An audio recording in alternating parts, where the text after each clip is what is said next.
to the National Stadium for the start of the Scottish playoff between David and St. George, the two Scottish semi-finalists in yesterday's semi-finals. It's an affair between the South-Eastern Derby as the capital city St. George comes up against the Virgin Parish St. Parish facing the latest chance for the latest that we've had this morning, which was due to some conditions electricity came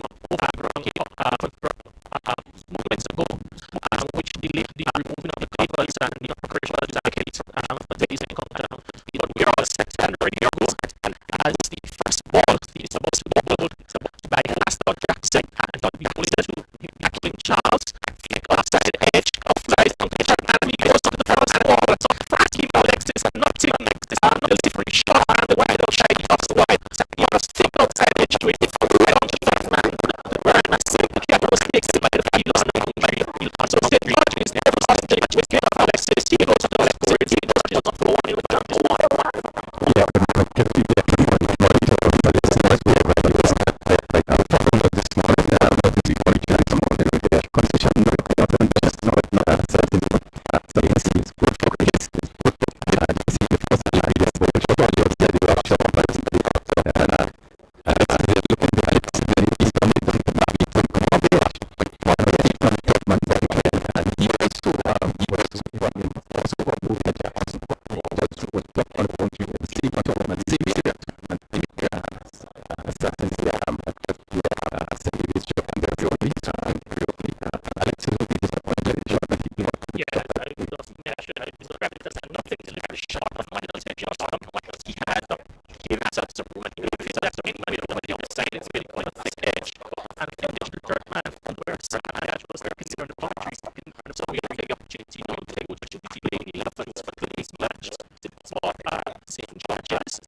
Jackson for a shot of sling delivery. This time, Stuart drops his wrist as the ball goes through to the keeper.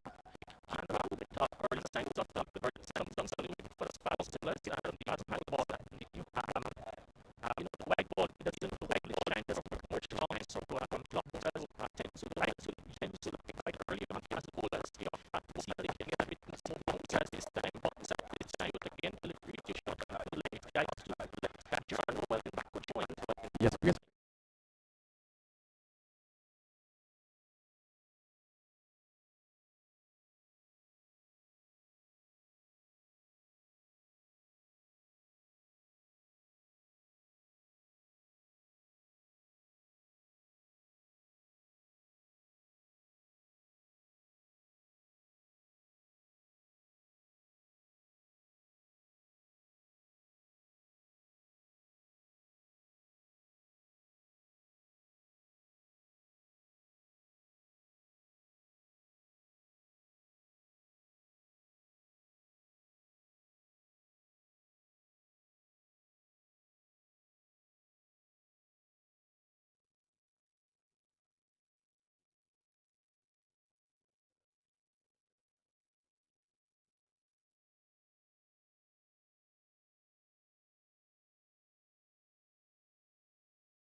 Round robin match of the tournament.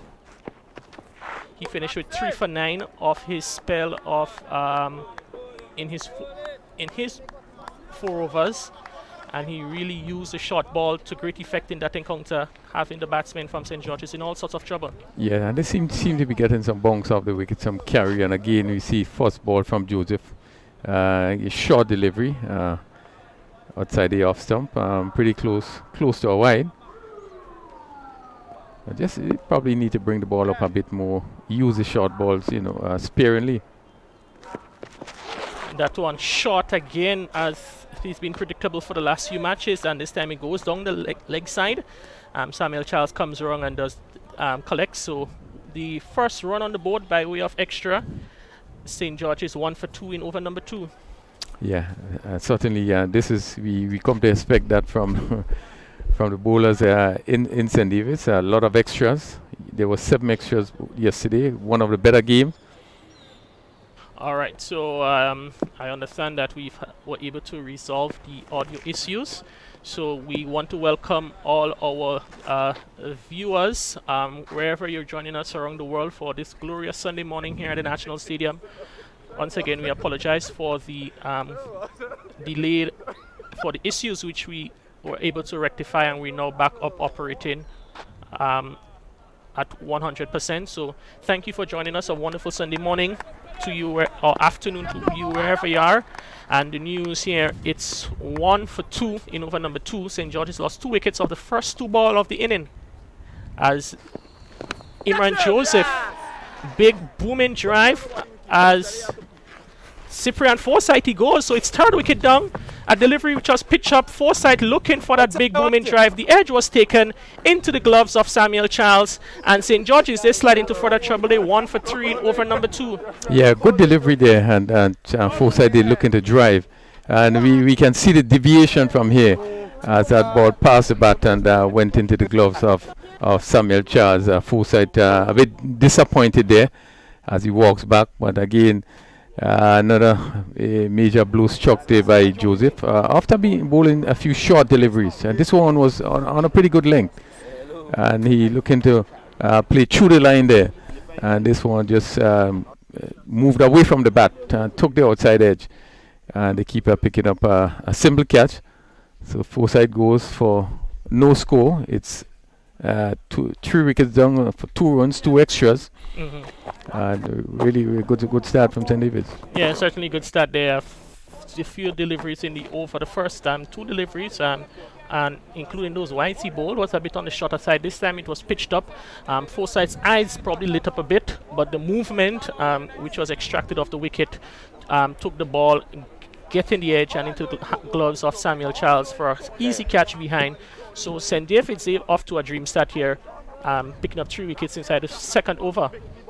Hazard replaces Forsyth. Right-handed batsman is Hazard. And there's one slip. Third man in K2 on the boundary. Point, Gerard Noel. And there's cover. Look like Peters. Mid-off. Mid-wicket in Keon George. And a short fine leg. Also backward square on the boundary. That's Joseph. Again, another extra. This is the third extra. St. David's continues to do what they have been doing throughout the tournament, bowling extras, 3 wides. Imran Joseph, also throughout the tournament, he has been used more as the first change option, and now being given the hard white new ball. It seems to have a little bit of problems keeping it on a good line to the batsman, as we see 2 now outside the off stump and 1 which was short and went down the leg side. So and when he normally bowls it at the batsman, seems to get them in trouble. Good shot there from Hazard. The first run off the bat for the inning, clipped down to backward square, where the fielder, that is Kimo Peters, comes on and do the fielding.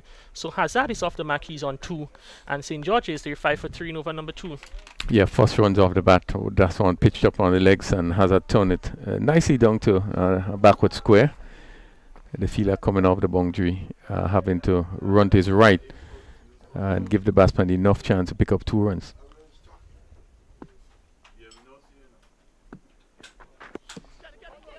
That one again angling down the leg side. It seems that he may have hit the pad and would have gone to sort of cut back into the part of the first slip. So where Ryan John does the fielding, so no runs. Yes, very lucky there. Hit the pad and passed very close to the leg stump. As again, he was looking to turn down to that backward square position. It's 5 for 3. We are in the second over. St. George's won the toss and decided to bat, losing the wicket of Alexis, Jeremiah, and Forsyth.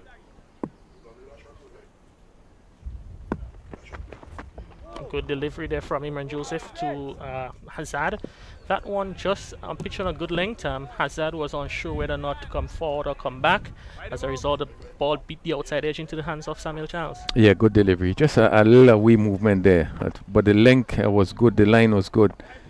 Hazard had to play, and that one went past the outside edge. Kearney is the first, as we see the condition certainly continues to improve from when we have gotten here on the ground earlier on this morning. Quite a delivery, big appeal there from Hazard. From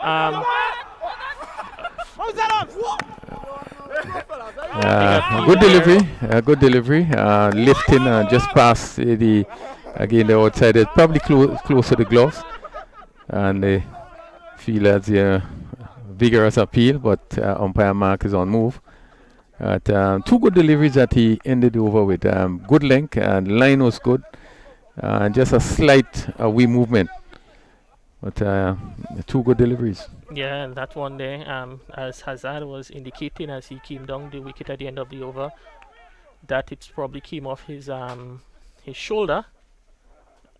So still Imran Joseph in the middle of the wicket, probably admonishing the batsman that he probably should have walked, but we are not able to.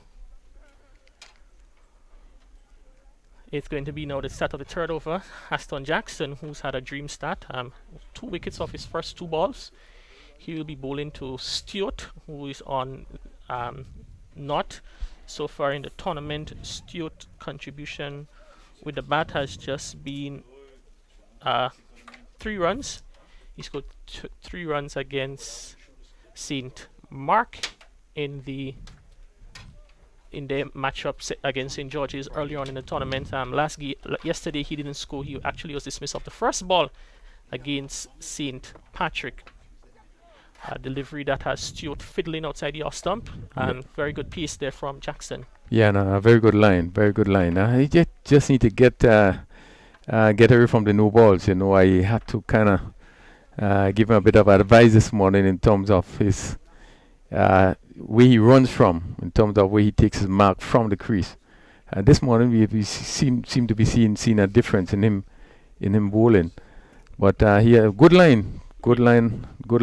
Yeah, yesterday he bowled three. Well,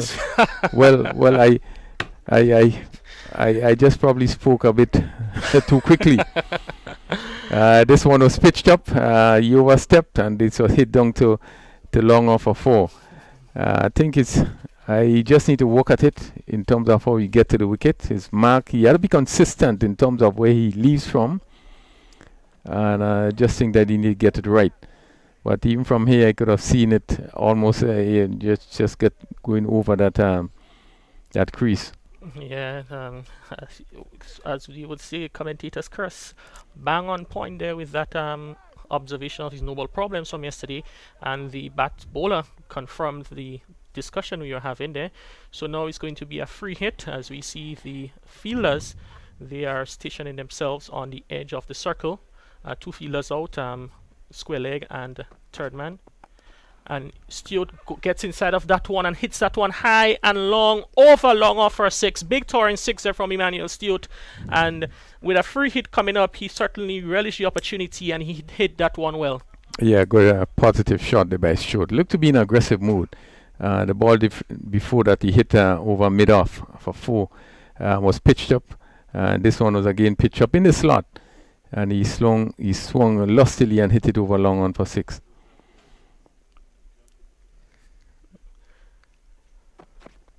Yeah. Another no ball there from Jackson.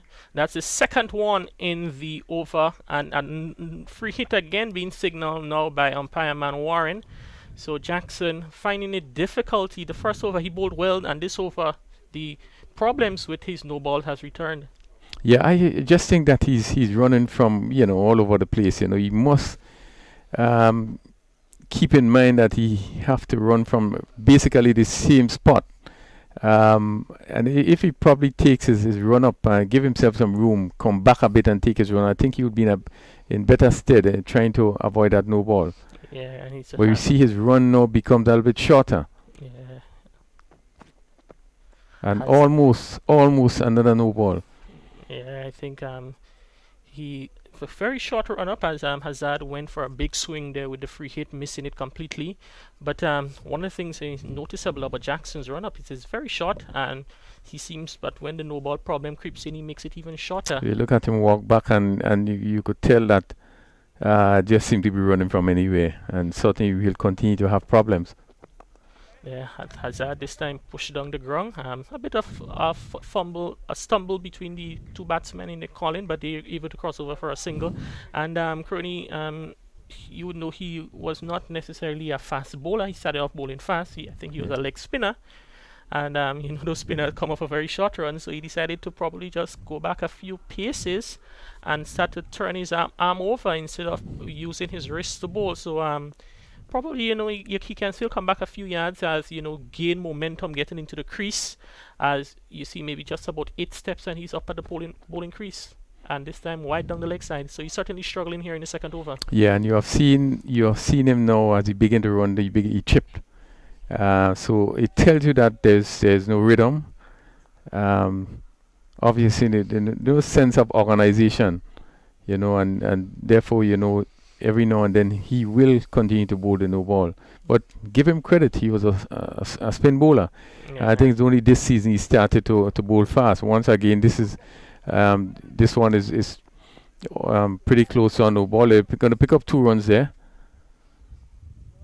But after a first over picking up 2 wickets, this over so far, he has gone for 17 runs. With still 1 ball to go. With 1 ball to go. Yeah, you're talking about his transition from leg spinning to a fast medium. Normally you find it the other way around. Fast bowlers who doesn't want to put in all the work and turn spinners. But Jackson deciding that he wants to swing his arm over. He has bowled pretty well in the tournament to date. If you take away the no balls, as that one pitched and left Stewart a bit and goes through to wicketkeeper Charles. So it's the end of 3 overs, and after 3, St. George's 22 for 3. Yeah, good over by St. George's. Some 17 runs coming in that over. But just back to Jackson a bit, he does have what it takes to develop. To me, it has what it takes to develop as a fast bowler. And I think it's just a matter of getting that right, just to get it right in terms of the amount of no balls. And yeah, it's not a difficult thing to do. I think he just needs some more work so that he could get it right, and then he can really be a handful. Yeah, you would remember that super over he bowled in the game versus St. Patrick, which St. David's ended up winning. I think his over would have gone for just about 7 runs. I think they were defending 11, and he certainly bowled a good, some good pace in the dust here at the National Stadium. And I think the batsmen from St. Patrick's would have been Wavell Benjamin and Dennis Smith. They certainly found it difficult getting him away in that over. Yeah, and we see there Hazard is just looking to swing through the line of that delivery. Good line by Joseph.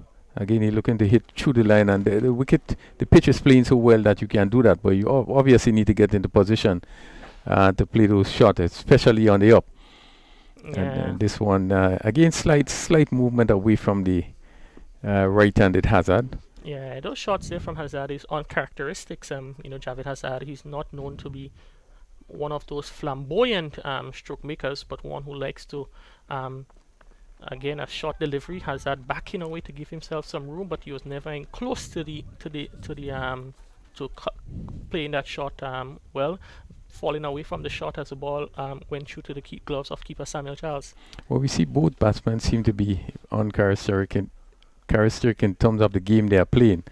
Even Stewart, in terms of some of the shots we are see him playing, is not normally. You don't normally put those shots really to his style of batting. Another badly lined delivery this time from Joseph. Goes down the leg side, and Samuel Charles collects. Speaking a bit of Samuel Charles, might have been short of runs in the tournament, but his glove work was certainly up to standards.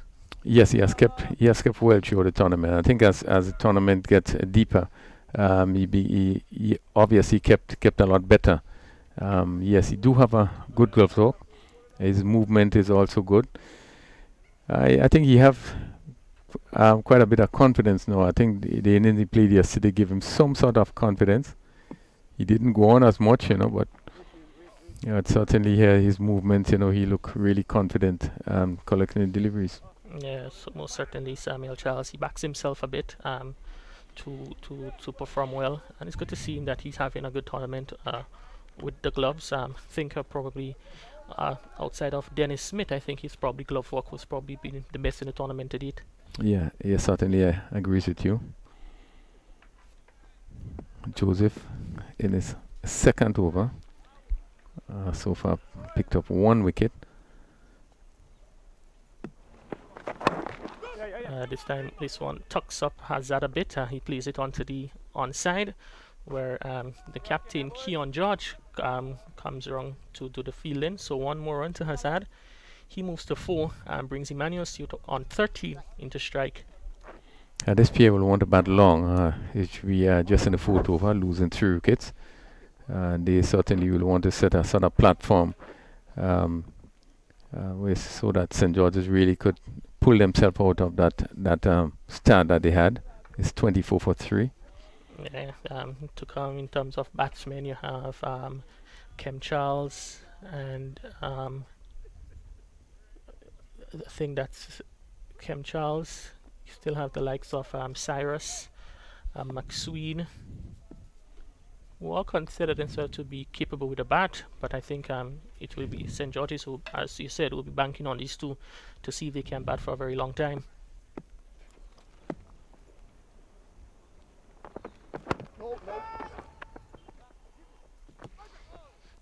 Attempt there from Joseph to knock down the stumps of Stewart, of a ball played back to him.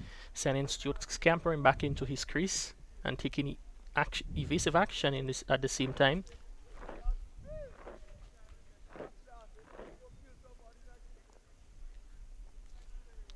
Yeah, and Stewart just have time to get back there.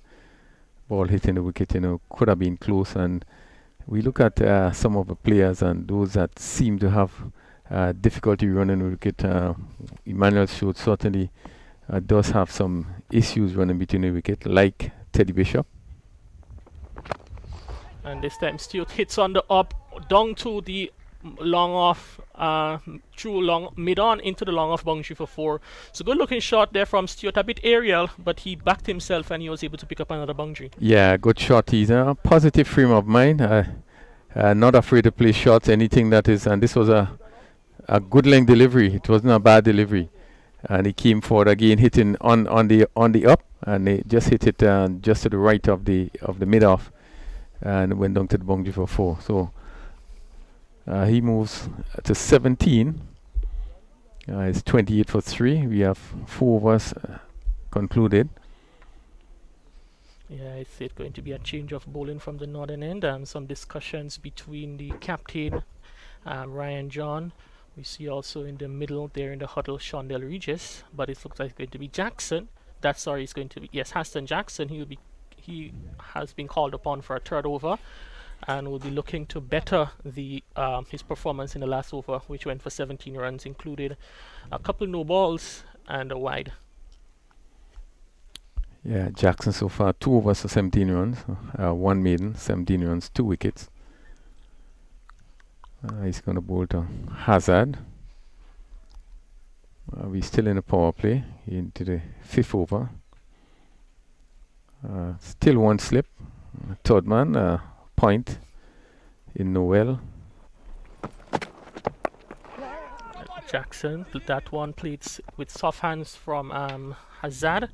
The bowler fields running off the wicket, but the batsmen, I think they played it so well that you were able to cross over for a single. So good positive run in there from the St. George's pair. Yeah, just to continue the field, there's a cover. We see the slips now being moved out, and Ryan John and plays at extra cover. And there's also a long off. Yeah, that is, it seems to be Shondell Regis down here on the long off boundary on the northern end of the ground. Mai Lambert is in. A good shot there from Stewart, one pitched on the legs, and with a good bit of wrist work was able to lift that over the infield on the onside, and the ball goes into the boundary for 4. So positive cricket continued to be shown here from Emmanuel Stewart. Yeah, bad delivery, pitch up on his pad, and he whipped it over mid-wicket, and it went down to the boundary for 4. Just forward square there, and there's no fielder in that vicinity. And he went down to the boundary for another 4. That takes his score to 21. Well, confident shot by Stewart. Yeah, and I think he didn't try to hit that one too hard. He just wait for it to come onto him, and you're just able to use the wrist, turn his wrist on it at the last moment, and the ball skidded into the boundary. Oh, and Stewart goes one look into probably guided down to 3rd man. Ball came a bit close to him, and he was able to get a faint edge into the gloves of the wicket keeper. So the 4th wicket down for St. George's. Emmanuel Stewart, who was looking pretty good, he goes, and St. George's is now 33 for 4 inside over number 5. Yeah, I think he was trying to play really too many shots, and that one was lifting, and really got himself in a position where he was between two, where he was wondering whether to play or not. And actually really didn't play. It was a nothing shot really, and just seemed to took the edge, and an easy catch to the keeper. Yes. And Stewart goes for 21. Another big blow, 33 for 4. Yeah, and he looked the player that was really pushing it along. But I just thought that maybe take too many chances, and probably would have been best advice to settle long and stay and just help steer the inning. Yeah, that one just a bit close to the batsman, got hit more towards the top too close to the handle of the bat, and a very simple catch there from Charles. His third dismissal, which he contributed to. He first, Ewan Jeremiah, a judge caught down the leg side. Forsyth caught off the outside edge, and now Stewart again edge to wicketkeeper Charles. So he has been in the thick of the action so far in the middle. Yeah, and Jackson picking up his third wicket again, short of a length delivery, but again you're seeing that he have been able to extract a great deal of pace, a great deal of bounce, and that's why I say that he just some further work with him. He could be really a bowler that can cause a lot of problem with his height. Yeah, just to probably get the run-up sorted out a bit, and then he can be a useful bowler for any captain, as we see some further strengthening of the offside field. Now gully in place, that is Keon George. Backward point, Jerron Noel. And again, this time beats pushing blade of Kim Charles outside the off stump. So it's a one. Now we have 6 fielders on the offside, 3 on the on. The fielders, they are allowed 2 fielders outside the circle, but St. David's they're electing to only have 1, which is third man back.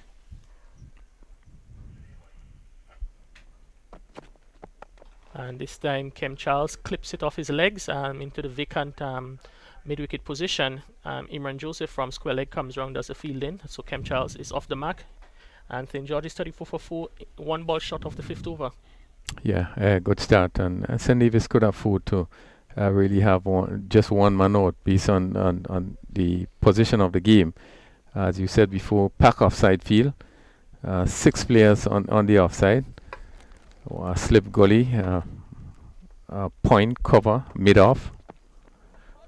Hazard, that's one outside the off stump, looking to maybe hit over the long off area.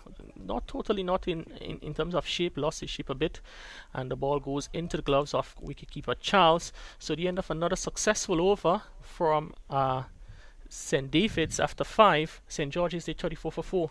Yeah, and this over from Jackson, 6 runs scored, picking up another wicket. So 3 for 23 in 3 overs, and it would be interesting to see what the captain does in terms of the score being 34 for 4, and really have lost the top 4 batsmen.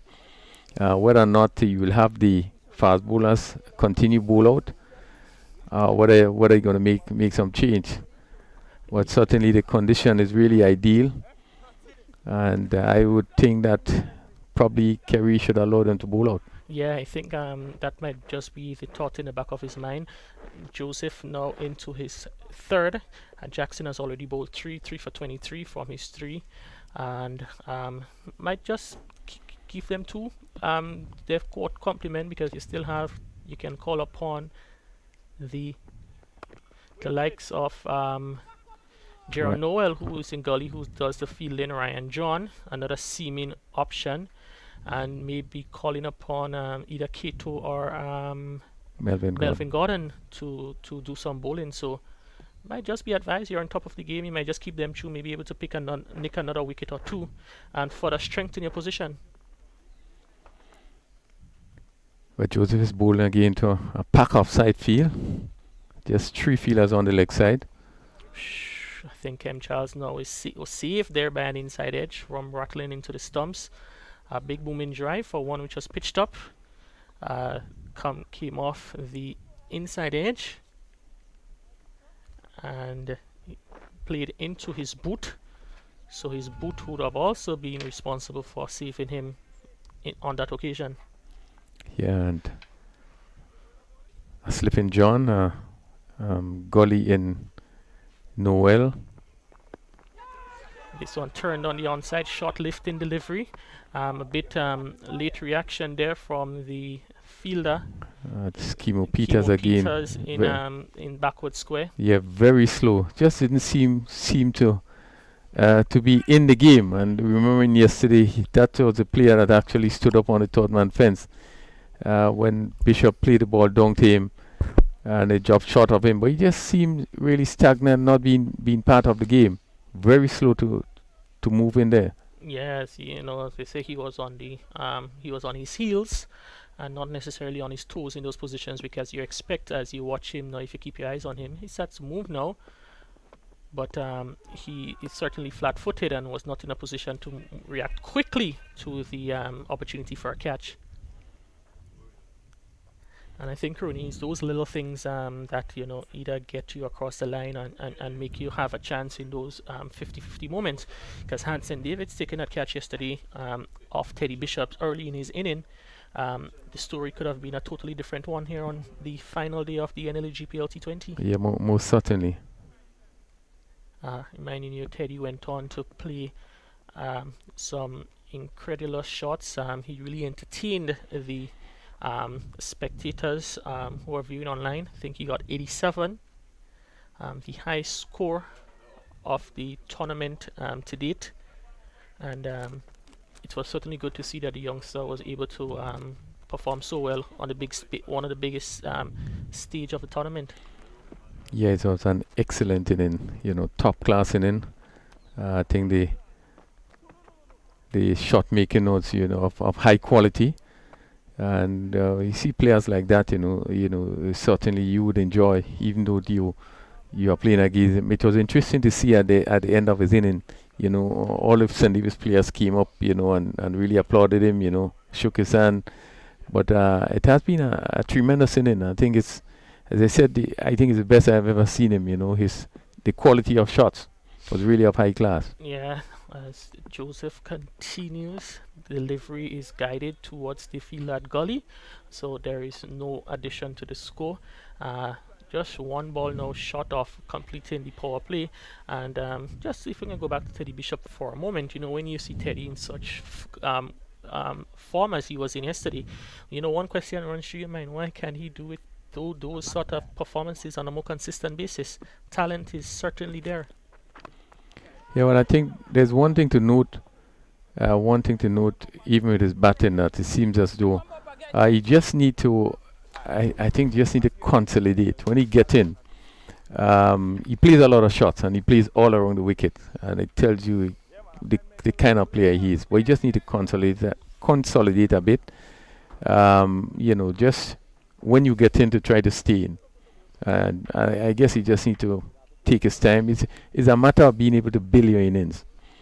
And I think this is what you need to do now. Not just go in and play shots all over the place, but build innings. Yeah, you might say that we are setting high expectations of the young man, but we certainly do. I think those of us who would have known him from since he's under 15 days, he's still a young man. I think he's just about 18, maybe 17, 18. So he has a lot of time ahead of him to develop and to even further strengthen as a cricketer. He's one of those that is in the mix to represent the West Indies under 19 at next year's Youth World Cup.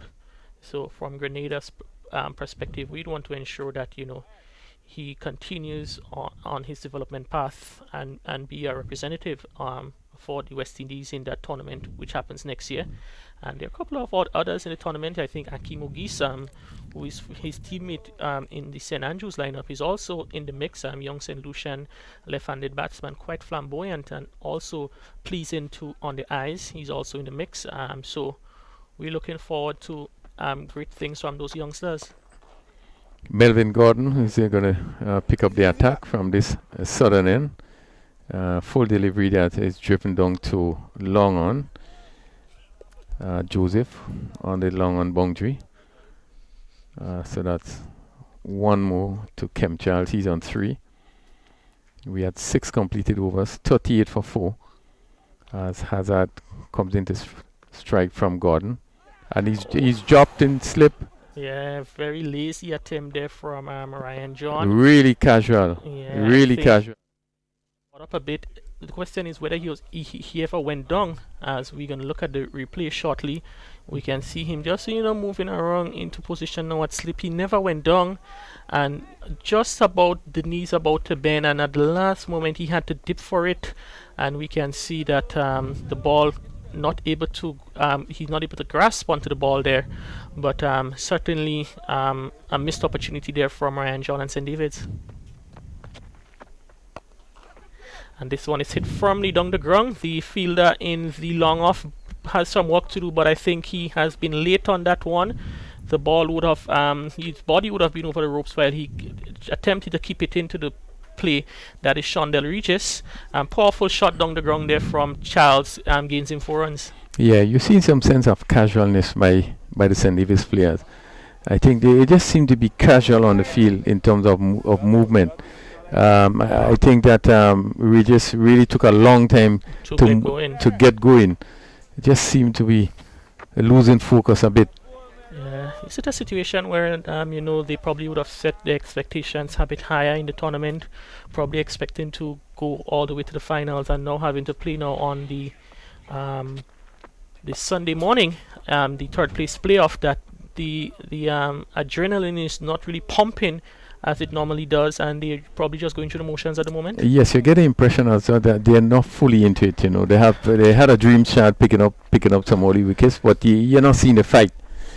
And we saw in that particular over the catch put on by Ryan John and slipped. We saw Kimo Peters at square leg. Just seemed to be out of the game.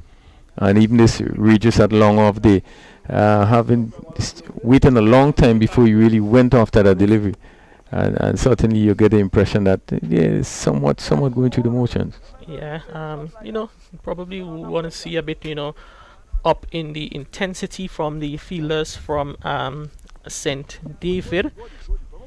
It is still playing here on the final day of the tournament, and it can still finish starting the tournament.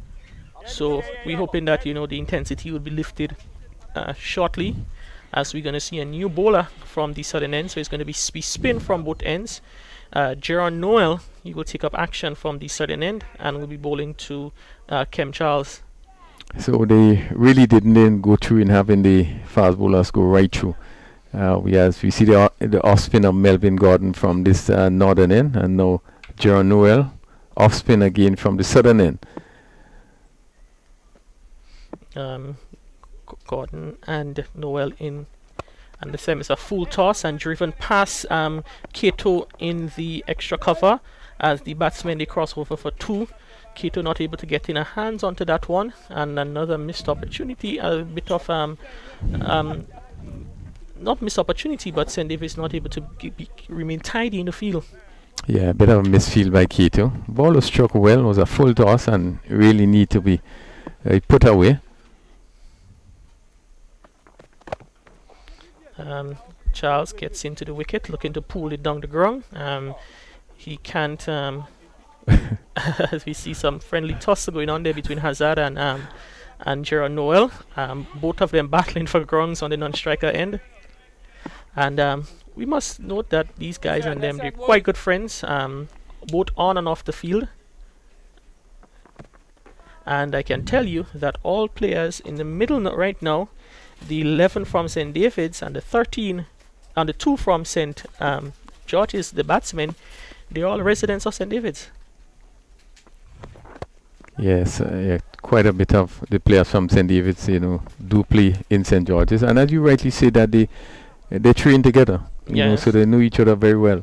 Yeah, and I can tell you that the back and forth, the ribbon between the players and a little bit of rivalry coming up there. Basically, St. David's versus St. George's is always a top matchup, whether it's it's in the semi-final, whether it's a first round match, on the 15s, on the 19 seniors. It's always a big one, and most of the times the guys, they like to play it for bragging rights. Yeah, really stiff competition between the players, and not only with the bat on the ball, but you will hear them speak. Yeah. And certainly this one is pulled down to backward square for 4. Again, short delivery by Noel, and good shot played by Hazard as he was back and hit it down to that position which is vacant, and it went down to the boundary for 4. Yeah, bad delivery there from Jordan Noel, a bit looking to push that one a bit. This one was short, and Hazard, he had all the time in the world to get back and heave that over the square leg area. So Mahi Lambert, he had to do the fielding down on the sweeper position on the onside. So Hazard moves to 10. With him is Kem Charles on 11, and after 8 overs, St. George is in a spot of bother earlier on. They were 3 for 3. They now 51 for 4. Yeah, and the scoring rate is not bad. 51 in 8 overs. Having lost 2 wickets without a run on the board. So I think they a bit of a recovery. They will want these two to continue. As we see Melvin Gordon, watch as he has that Kem Charles hits that one to mid wicket. Gerard Noel comes down, does a feeling excellent throw from Gerard Noel.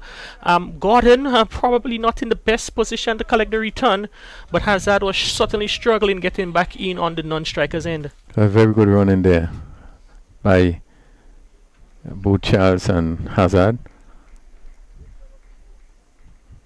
A powerful throw cut came in from Gerard Noel down on the mid-wicket boundary. A small man, but he certainly has a strong arm. Again, this one gets a thick outside edge as the fielder, that is it, Keon George, he has to run back and does the fielding down to the third man area. So the runs keep coming here for St. George's. Now it's 55, scoring at a 6.6 runs and over.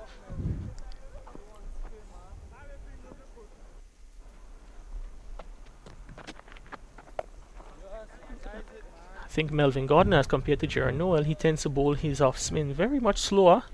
Noel tends to push it back. Gordon just tends to throw it up a bit further. And this one is a bit short in length and given some room is Kem Charles and hits that down to the boundary. The fielder, that's a Lambert, he has to do the run in. He's able to collect, so 2 more runs to Charles. He is on to 17, and Crony probably might be just a little bit on the slower side so far this morning, the outfield. Yeah, slightly on the slower side, but again this was hit to. He didn't really time it as he wanted. It went very close to the boundary, but again it was good batting. He was on his back foot and get over it, and pick the gap, and was able to pick up 2. Use that one pitched on the line of the mill stump, turning into the batsman, played behind square for a couple. So far the batsmen, they've been running quite well. 2 more runs at the end of the 9th over, one which conceded 8 runs, 4 pairs of 2s. Kem Charles is 19, Javis Hazard is 10, and St. George is 59 for 4 after 9. Yeah, 8 runs coming off this over, very easily without much chances being taken. Both Hazard and Kem Charles look fairly comfortable. At Hazard on 10 and Charles on 19 in quick times. It's 59 for 4, and we had 9 overs bowled, so they will feel pretty confident that they could push this up to probably maybe 120, 125. Yeah, we want to say again good morning to all our viewers who are watching the broadcast, and we know that you're all over the world. We see some familiar faces there. Special good morning to you. We want to say good morning to Miss Keisha Otley, Shinan Regis. As we see a missed there from Hazard looking for a single play to K2. He was able to react quickly. Hazard looking to go down, had to get back into his crease, and probably a better throw from K2 may have found him struggling. Yeah, well, some good work by the keeper. I mean, there just a slight misfield there. And that one is lapped down to the long leg region. Certainly a good shot this time from Hazard. Yeah, good shot. And the fielder was, again, we look at the fielding position also. There's cause for concern. Should be backward square, and he was forward square. And that ball hit down the side, and again, you see the fielder moving late, picking up the ball to move after the ball. It went down to the boundary for 4. There was nowhere close to him that he could have reached it. But just the effort there, the movement of the fielder was pretty slow. Yeah, and probably I thought Hazard would have hit that one very well as he comes back and pushes the Kato in the extra cover position. The previous delivery was hit well by Hazard.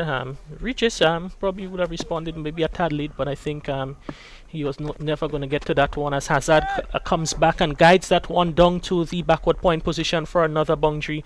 So a very good shot there from Hazard, and the run keeps coming at a quick clip now. It's 8 runs in the over so far from 4 deliveries. Hazard is 18, and with him is Kem Charles on 19. Yeah, good shot by Hazard. This shortish in length, and with the pace that Noel is bowling, he just had to get back and just place it. And he steered it down to a backward point. And the feeling square had no chance. And it went down to the boundary for 4. Yeah, we keep talking about the pace in which Noel bowls, and this was certainly an indication as to how fast he's bowled, because it was a spin bowler, but once it bit the fielder at backward point, that is Imran Joseph, he stood no chance of stopping it going into the boundary. Well, this pair has so far put on 34 runs as we come to the end of the 10th over. It's 4 for 67, but they came together at 33 for 3, so they have done pretty well, putting out 34 runs and really in quick time. Yeah, the partnership has been quite healthy so far. It's the biggest partnership of the inning. So far they have more than doubled. I think they came in 33 for 4, and now have put on 34 runs together at a very healthy rate, as is going to see a change in bowling from the southern end.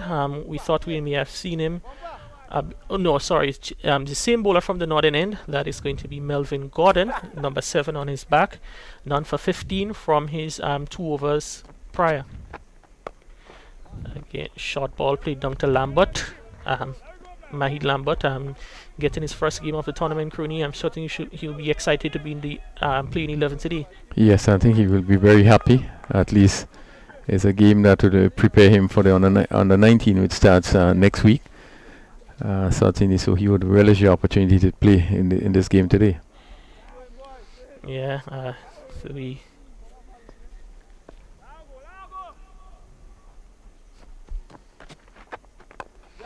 that one is pushed past Mello, and Melvin Gordon, he's not able to get down to complete the fielding of his own bowling. So 1 more run to Hazard.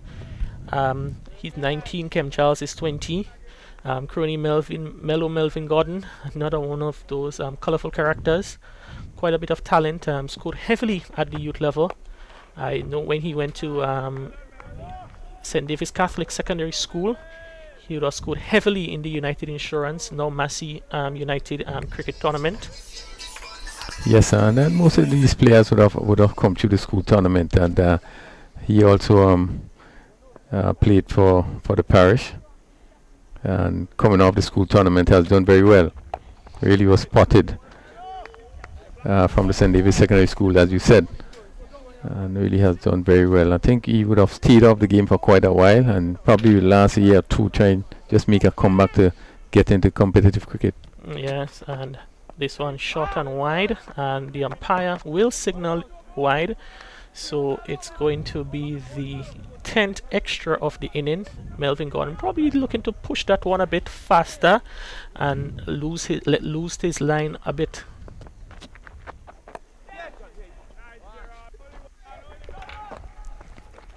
Yeah, and pitched up on the pad and played down to the middle fielder on the boundary. So that's 1 more to Charles. To Hazard as Charles comes in to strike.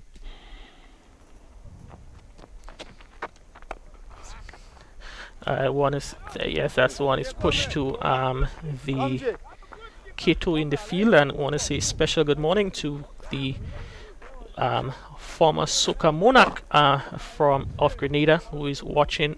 Got a message that he's looking on from Latant, enjoying the action down here at the National Stadium.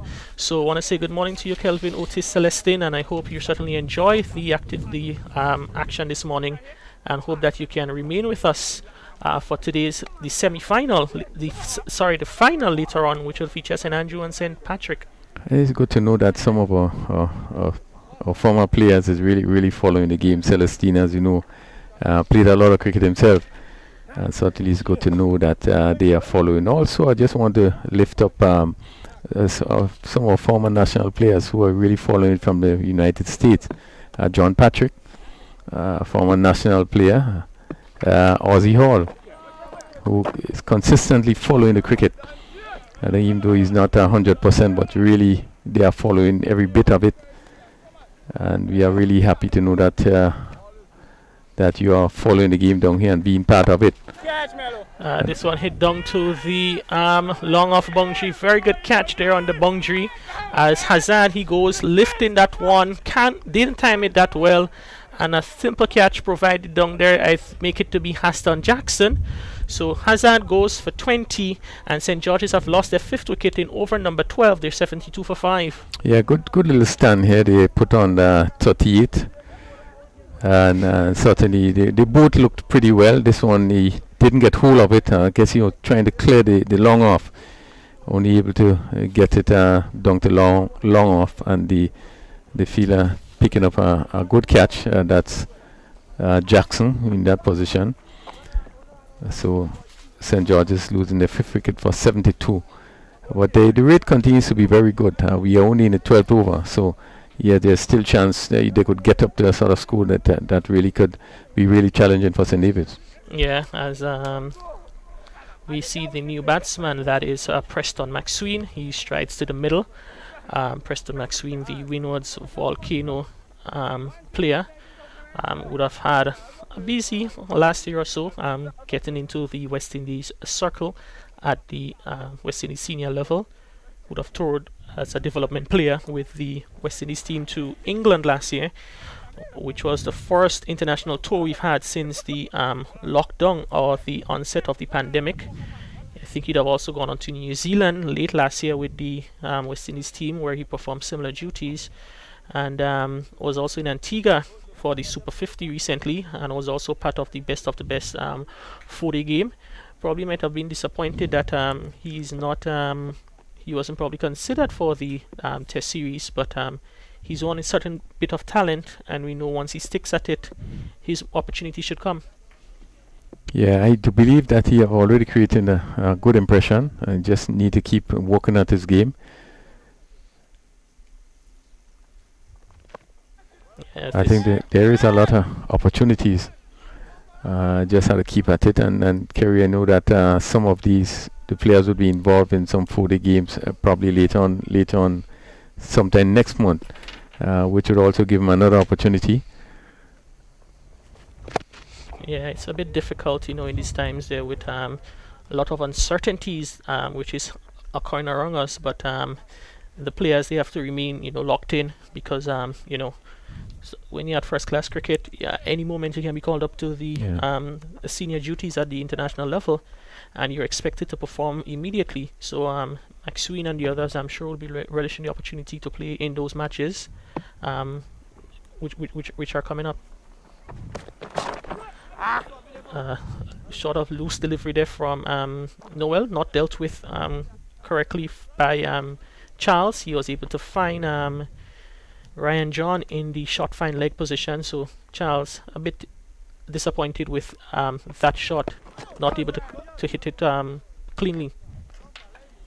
So that completes the 12th over. St. George's 73 for 5. They won the toss early on today, and they elected to bat.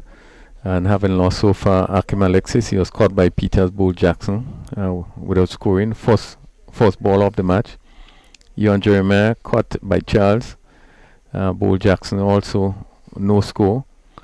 Forsyth, he was caught by Charles, bowled by Joseph. He also didn't score. And Stewart caught Charles, bowled Jackson 21. Hazard caught Jackson, bowled Noel. And he went for 20. Kem Charles not out 21. And McSween is on 1. So 73 for 5. And they would really want to build on this total. Yeah, this is going to be more bowling from Melvin Gordon. He will bowl his 4th, so far not for 20 of 3. We'll be bowling to Preston McSween, who is on strike at the moment. And Preston McSween uses his long handle, hits down the ground to Imran Joseph, who does well coming off as he collects cleanly. A bit of anguish you can see on the face of Joseph as he slid to collect that ball.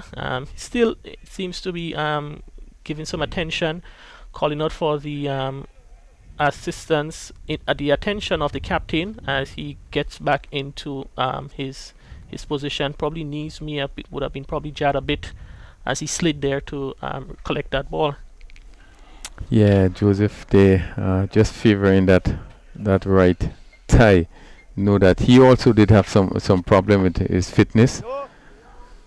Certainly, there he really would have felt it as he really dived across to stop that ball. It was firmly struck by Maxwell.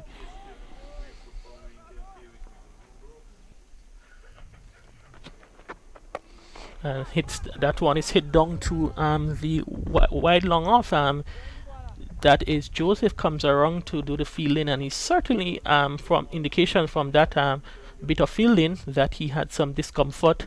See, he's calling for some attention from one of the his colleagues off the field, and probably might as seems that he's going off the field. So the substitute fielder now comes in, and Imran Joseph is off.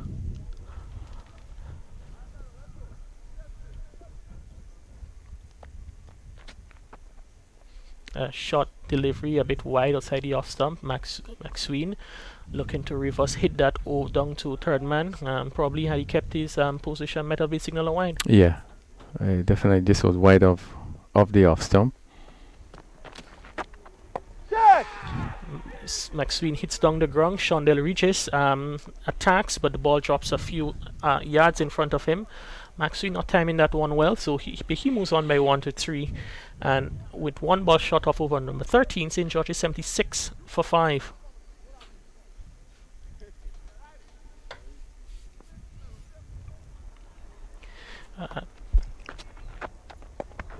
A leading edge as Kim Charles looks to work that one on the onside. Balloons into the vacant mid-off position. Shondell Regis comes off the boundary to do the fielding.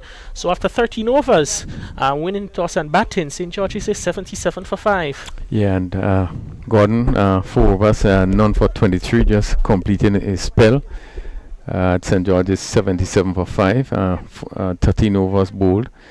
And really, I think Charles would want to continue. He has a start already, and he just will want to steady and bat, while Maxwell just coming on and want to spend some time with him. We know he has the ability to hit the ball very long, so they will still be favoring to get up to maybe about 130.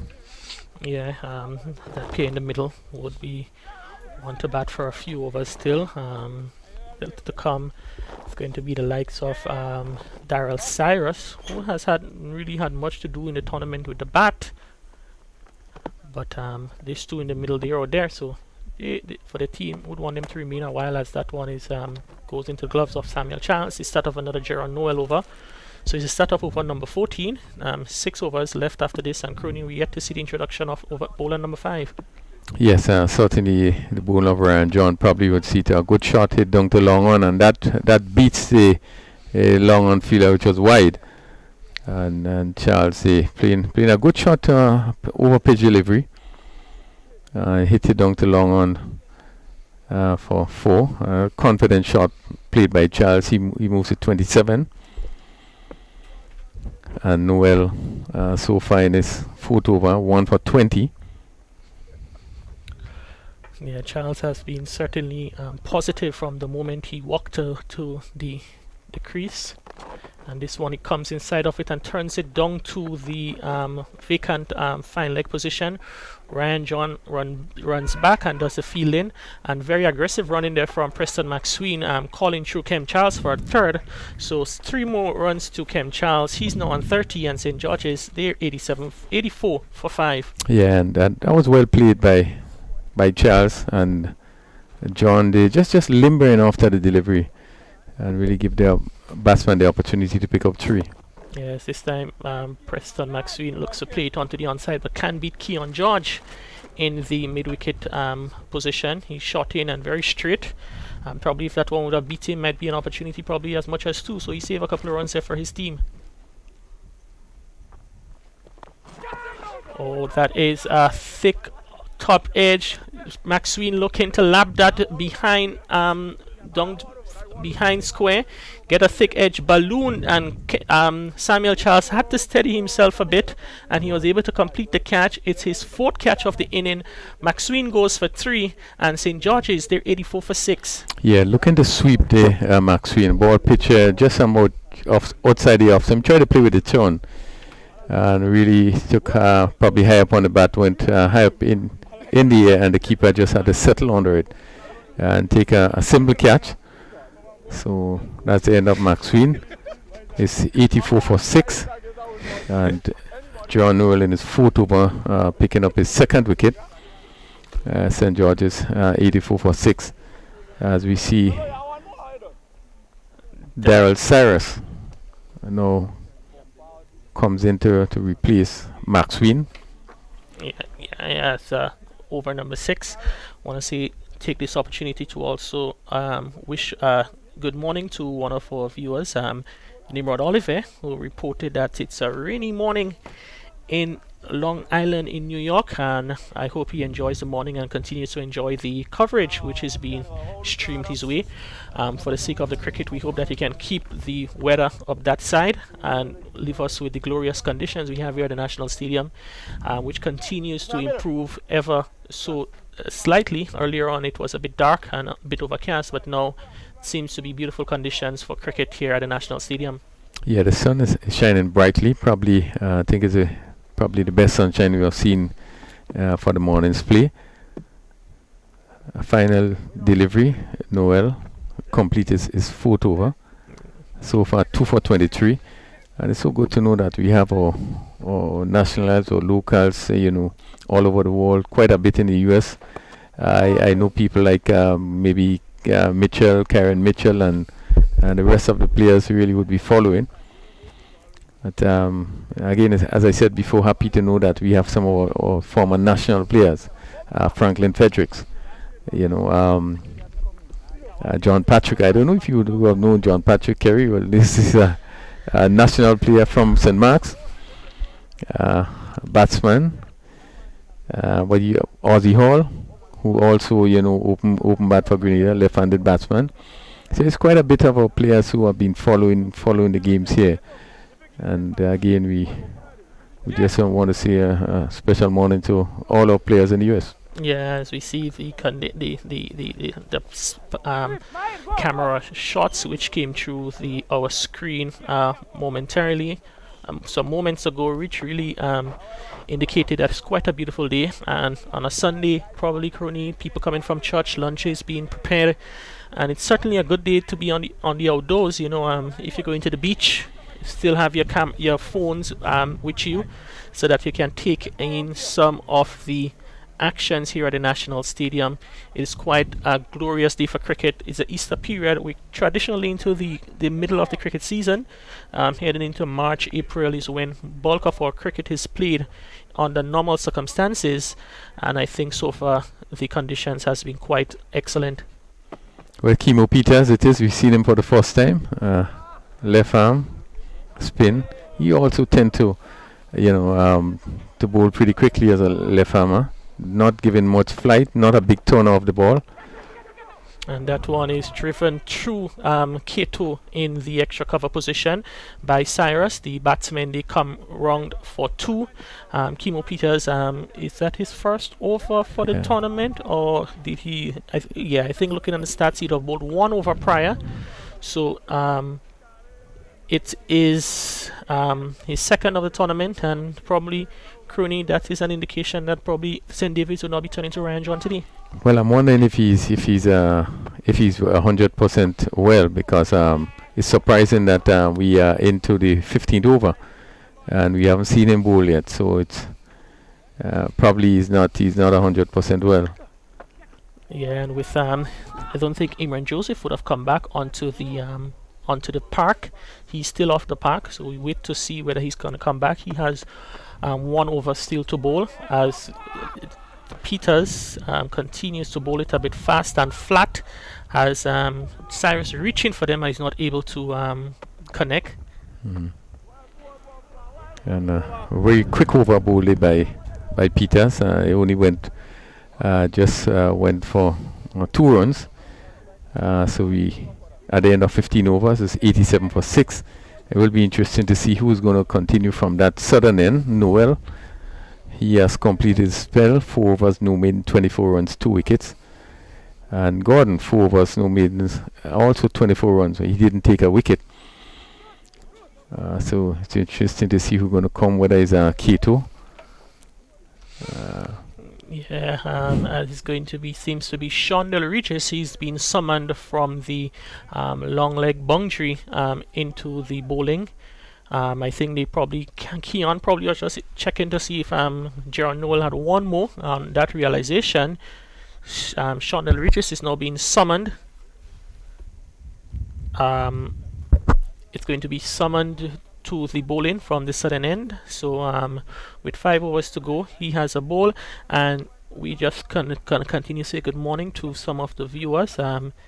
The brother and sister pair of Kazira Thomas, Miss West Point herself, Casimir Peck Jones. He's asking to see the players' GPL stats. So Peck Jones, I can tell you that during the week we're going to make an effort to post the stats for the players throughout the tournament. So you guys going to see how players would have done individually and as teams would have done throughout the tournament. So good morning to all our viewers, and we hope that you continue to enjoy the action here at the National Stadium, as the first delivery is a full toss from Sean Del Regis, one which slide down the leg side and signal wide by umpire John Mack.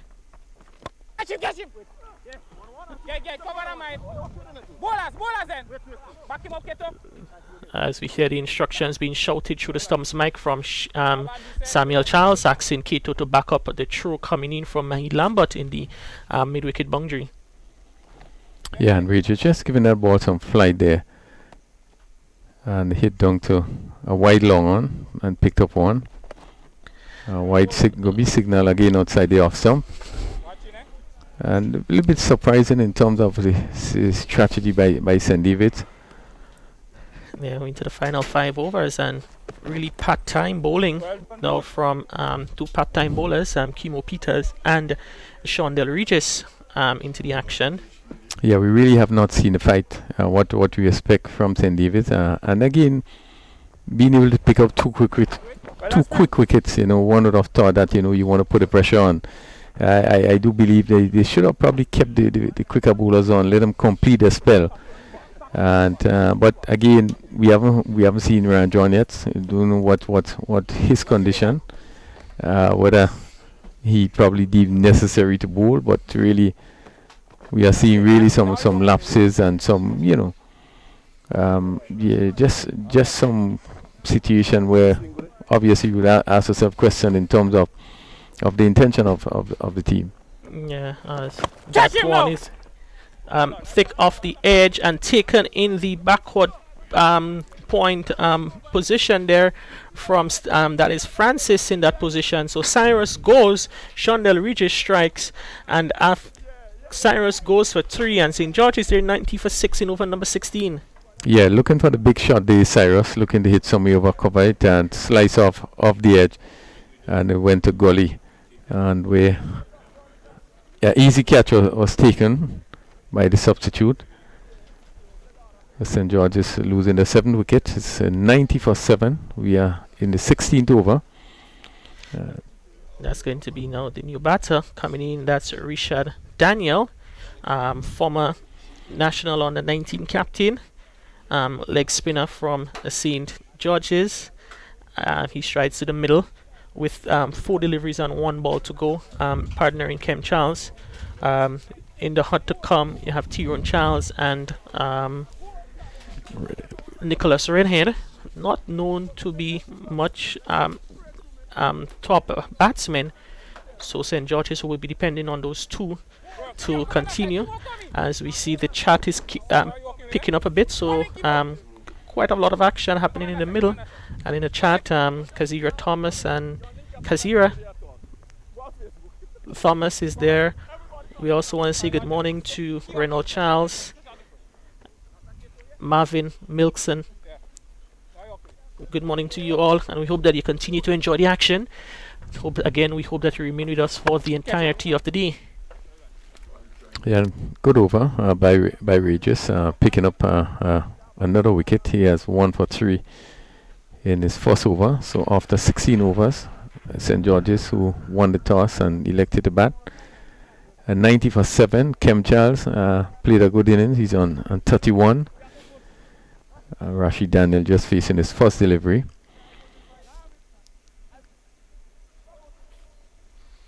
Yeah, the action continues, Crooney. Later on today is a big final. The Northeast Derby, the most northern parish coming up against the big parish. St. Andrew versus St. Patrick is going to be a big one. As we bring the curtains down on what has been, in my biased opinion, quite an excellent tournament. So you see that one hit over the offside from Charles, not timing it well, ballooned over the head of Roland Cato in the extra cover boundary for a single. So Kem Charles continues. He's 32, the top scorer so far for St. George's. Yeah, and I would think he would want to be a bit more aggressive. They's looking to hit this one over cover. Really didn't get the timing right. And it went high up over Keto. We feel that short extra cover. Yeah, Keto is one of the 5 fielders inside the circle. Now to against Richard Daniel, he's in extra cover.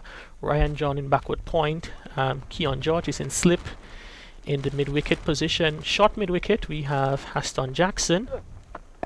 As this one is pushed firmly to Keto and no runs. And we have Melvin Gordon, who is backward square inside the circle.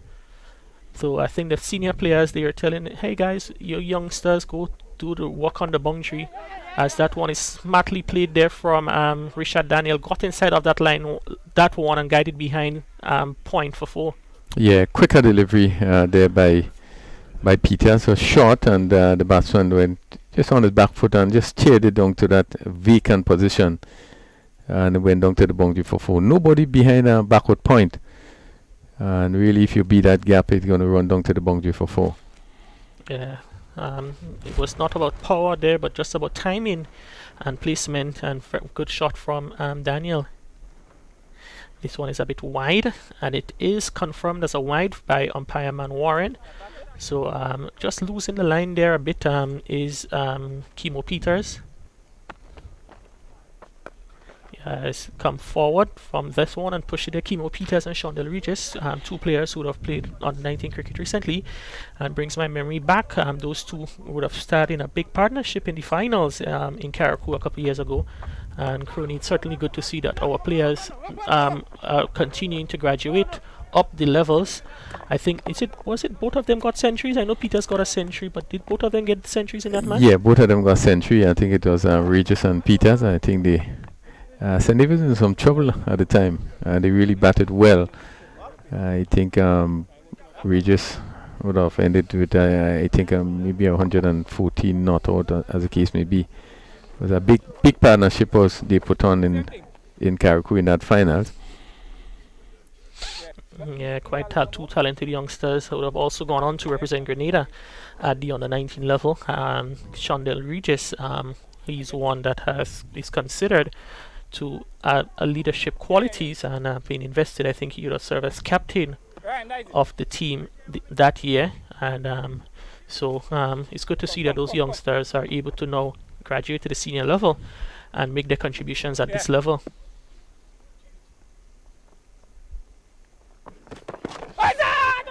That one into the leg stump. A bit of indecision there from the fielders. They do cross over for a single.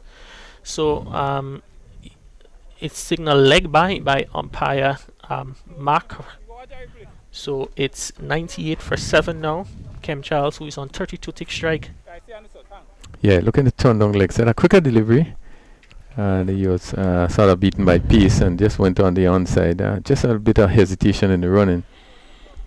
But was able to complete the run for that leg by. Yeah, as we wait the batsmen to get ready. Bit of chatting coming through the stumps mics there from the keeper, Samuel Charles. a full toss push down to the field on the cover boundary. Kem Charles probably will be disappointed that he's not able to make better use of that gift which was offered by Regis. He was only able to collect one. Yes, he will try. Well, he's not a player that plays big shots. I hit the ball very hard, so no, he would have to depend on a lot of timing. And certainly, he hit this one down to cover, and the fielder come in really easily, and he just picked up one. Yeah, we did speak about the under-19 tournament a couple of years ago, but currently the under-19 tournament should be starting very soon. So the younger or youth players would have the opportunity to showcase their skills in the weeks ahead. Yes, it starts on Wednesday actually. The under-19 tournament starts on Wednesday. Again, it gives our young players an opportunity to play. All the games will be played at the stadium, and we give us an opportunity to see our youngsters.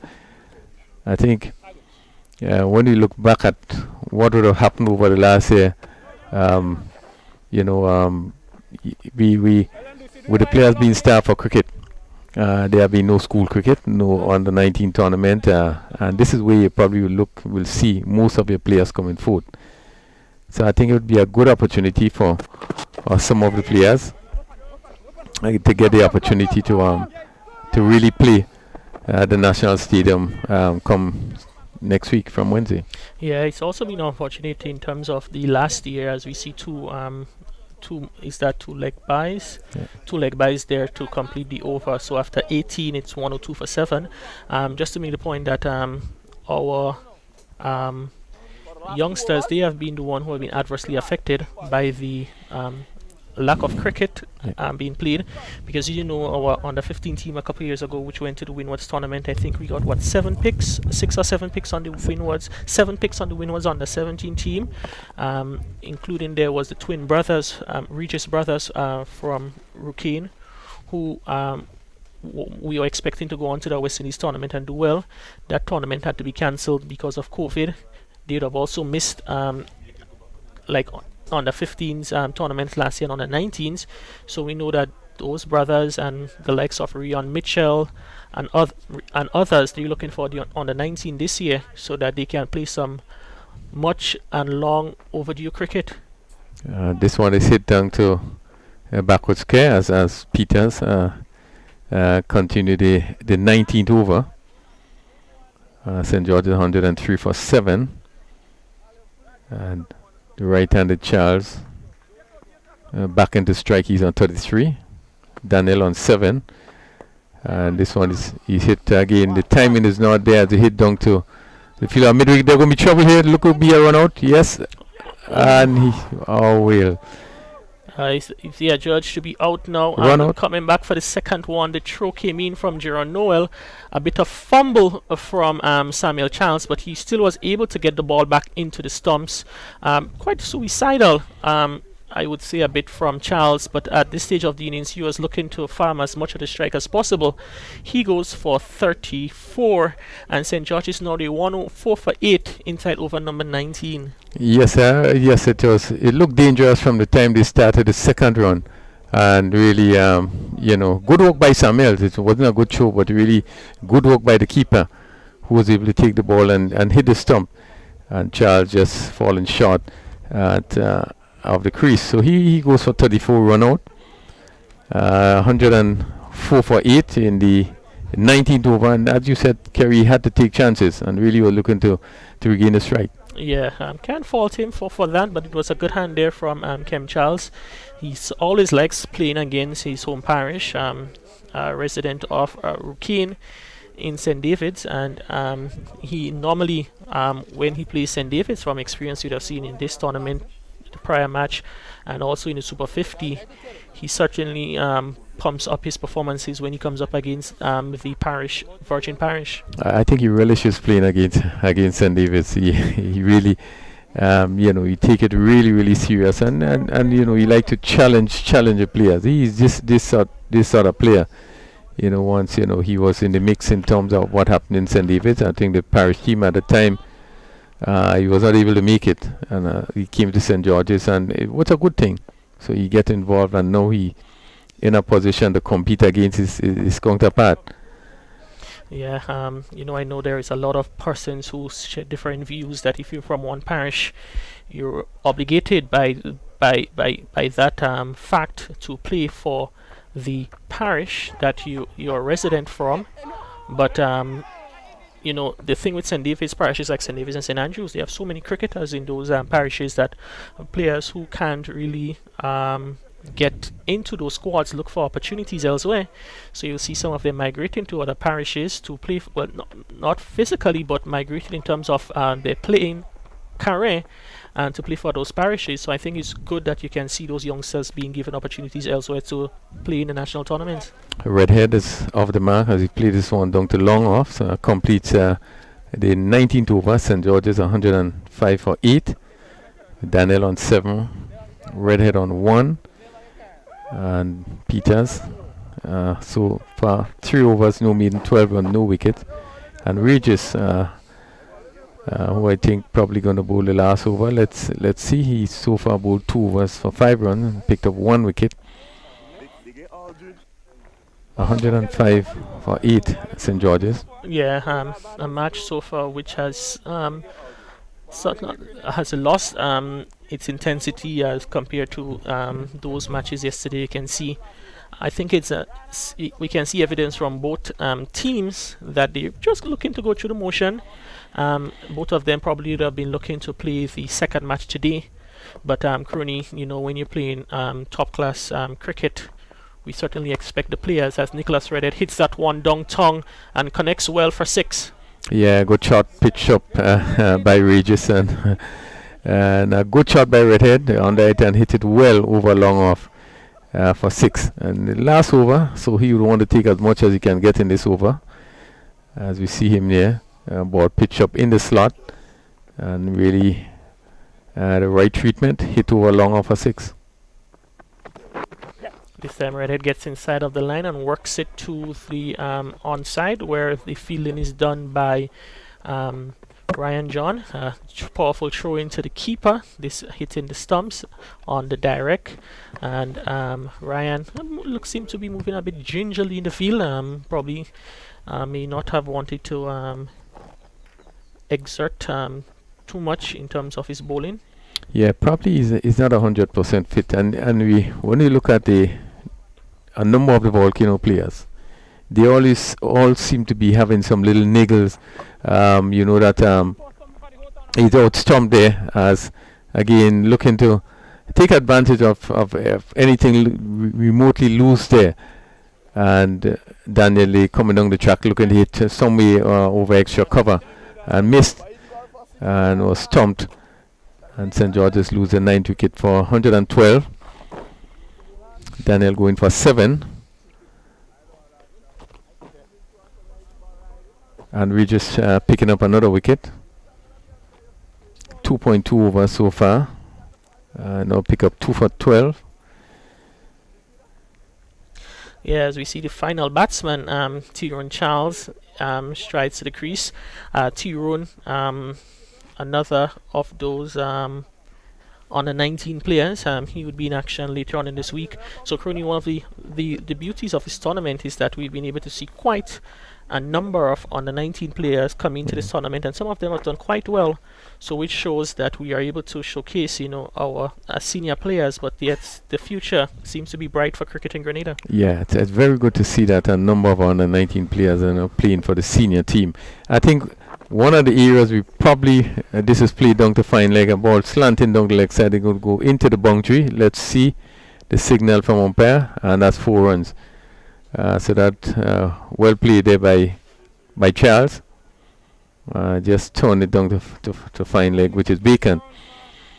So he's off the mark with 4 first delivery, 116. So 10 runs in this last over.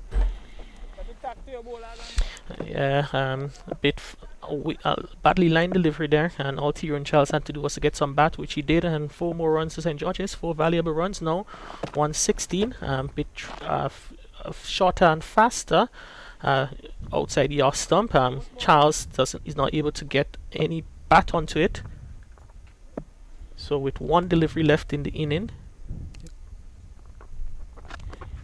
Tyrone Charles advances a slow slower delivery there from Shondell Regis, guided to the field at backward point for a single. So it's the end of the inning. After 20 overs, St. George's winning the toss and batting.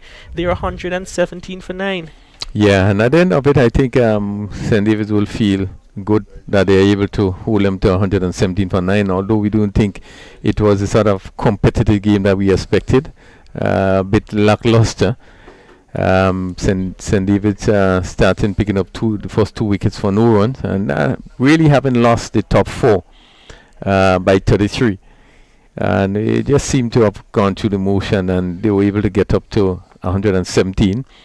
Let's hope we're going to see maybe a more committed second half. St. David's, as we know, would have struggled throughout, in my view, throughout this tournament.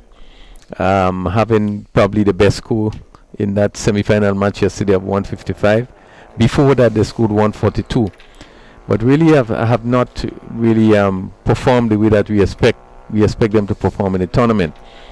And now having to chase 117, again, they are batting second on a pitch that seemed to be playing very well, and they, I think, would be pretty hopeful of getting that total. But as we have seen yesterday on the ground, cricket had to be played on the grounds, and obviously the team that plays better always going to come out on top. Yes, most certainly I agree with those views there. As we see two teams really going through the motion here in the third place playoff, the intensity certainly seems to be lacking from both squads, but we hope it can improve in the next half of the game. And then we have the big final later on, as we see the wicket is being rolled a bit between the match. And probably take the opportunity to go through the scorecard. Akim Alexis, he was the first batsman out of the first ball of the match, caught by Kimo Peters down on the third man boundary. Johan Jeremiah out the very next ball, adjudged to be caught down the leg side by Haston Jackson. And I use the term adjudged to be caught because I thought from my vantage point that it would have been a ball that came off the tie pad, and Jeremiah was certainly disappointed with that decision. He went without scoring. Cyprian Forsyth, he edged behind of Imran Joseph without scoring. So St. George's, they were in a bit of trouble, losing 3 quick wickets. And we look at the scorecard, the first 3 batsmen, between them they faced 4 balls and scored no runs. Emmanuel Stewart came in, he looked enterprising, he's played some good shots, 3 4s and a 6, but he was able to edge one which was very close to him behind of Haston Jackson for 21. Hazard and with Kem Charles, they had a good partnership. Hazard was the next man to go, he went for 20. Caught Haston Jackson bowl Jaron Noel. Preston McSween, he was caught behind looking to sweep, big thick edge, balloon, and good catch there by Samuel Charles. His 4th of the inning of Jaron Noel. Preston McSween was caught Charles bowl Jaron Noel for 3. Daryl Cyrus, he was looking to swing the long handle. He was caught in the backward point position for 3. Kem Charles looking to maximize his strike in the previous over to the end. He was run out for 34. Richard Daniel made 7, and Nicholas Redhead hit 1 touring 6 down the ground. Tyrone Charles had 1 on his legs, which he turned behind. So St. George's 117 for 9. In terms of the bowling, Haston Jackson, he was the pick of the bowlers with 3 for 23, picking up 2 wickets off the first 2 balls of the match. Jaron Noel, he had 2 for 17 with his off spin, and Shondell Regis towards the end, he picked up 2 for 17. Jaron Noel 2 for 24 in his 4 overs, and Shondell Regis 2 for 17 off his 3. Yeah, and we see now we are just about to prepare for the second encounter. And but before we do so, we're going to take a little break, as I think the team's going to just turn around and get ready for the second part of this today's first encounter. St. David's would need 118 for victory when play resumes, just in about 10 minutes. More jackpot money, more reasons to play this game. More money for way. Super 6 a bigger jackpot game. Know you love Super 6 Plus even more. With more money. To the jackpot galore. Play more. Win more. Have more fun. With more jackpot money. Super 6 is my number one. With the new and improved Super 6 team, the jackpot keep growing and growing and growing. More jackpot money, more reasons to play this game. More money for way. Super 6, a bigger jackpot game. Super 6, bigger jackpots, more chances to win.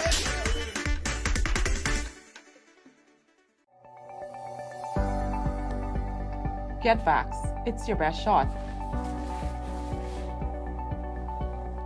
Hello. A message from the Ministry of Health.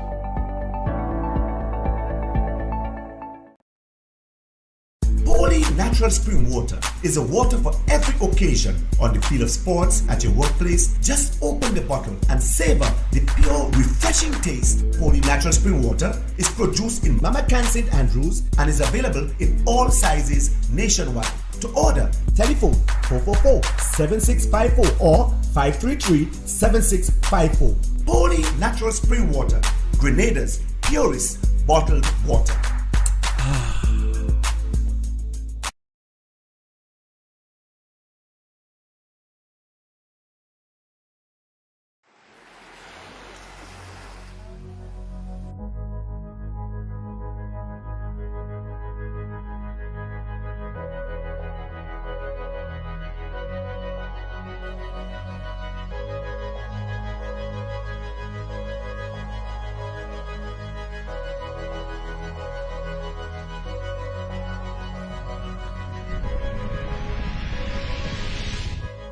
My name is Giviat Joseph.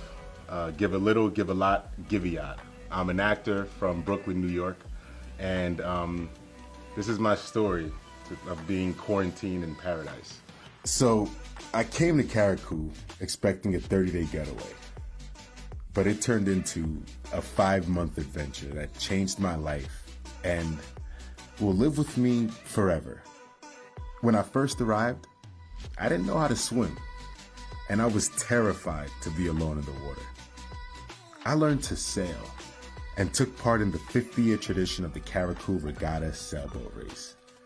I even learned how to captain a ship. I'm the captain now. I'm just joking. With my family and friends, we experienced the island in an extraordinary way. I mean, we hiked to the highest points of the island and shared some beautiful memories with friends that have become more like family. It really felt like I was the king of the world. We relaxed and enjoyed day trips to the amazing neighboring islands and took dives in the ridiculously clear waters of Carriacou. I mean, you really got to see it to believe it. I swam amongst some of the most majestic and rarest creatures of the world. When I reflect on my experiences in Carriacou, I'm grateful for the tranquility and connection to nature. It was a perfect space to create, reflect, and grow with a stronger sense of self. Connecting with the locals gave an intimate experience to the culture and life in Carriacou. And I can't lie, I was surprised and a bit amazed to see that there was such a fun nightlife and to meet so many talented artists that are sprinkled all throughout the island. I am forever grateful to Carriacou for this magnificent experience and a chance to share it with the people I love.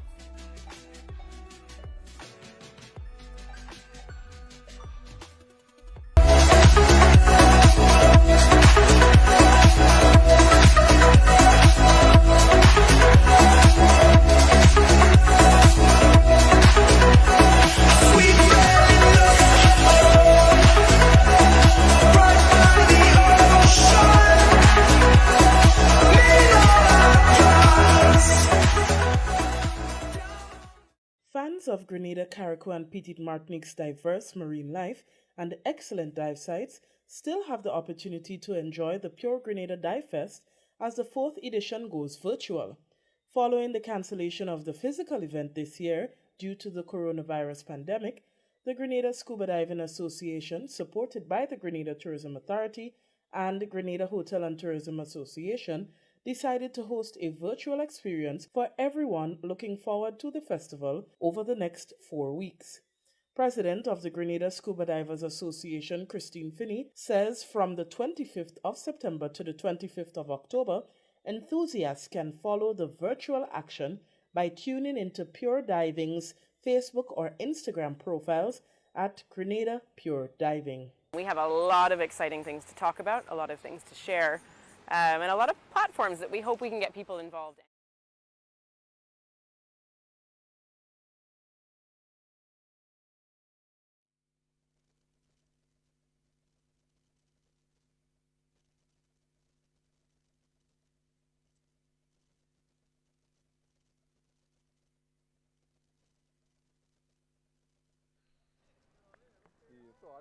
All the time, they had a man on the bench. You see how the cricket funny? All the time, see those scoring run, and they had he on the bench. Which are you two? Straight. Yeah, you're good, you're good. So see, why is the plan? I see you whoop it yesterday, man. You come and try to whoop it today again. Let me go, Nick. Come on, let's get a good start here, guys.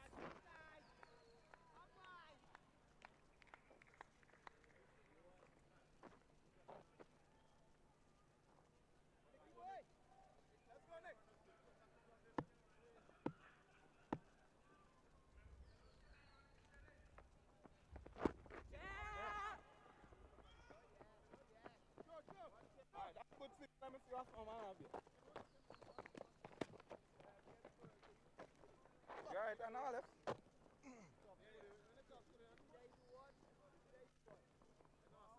See those? Yeah, stay down there. Don't come and pressure the man. Stay down there. But now, what's the game plan? The man taking the girl in the danger area, you know. What are you doing along there? Rest.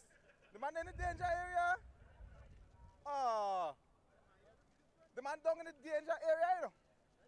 And you can't mark that with your shoe, eh? The man digging up the wicket, What's going on here? So why you can't do that, you know? Oh, what's he in the cricket? Come, Nick, come, Nick.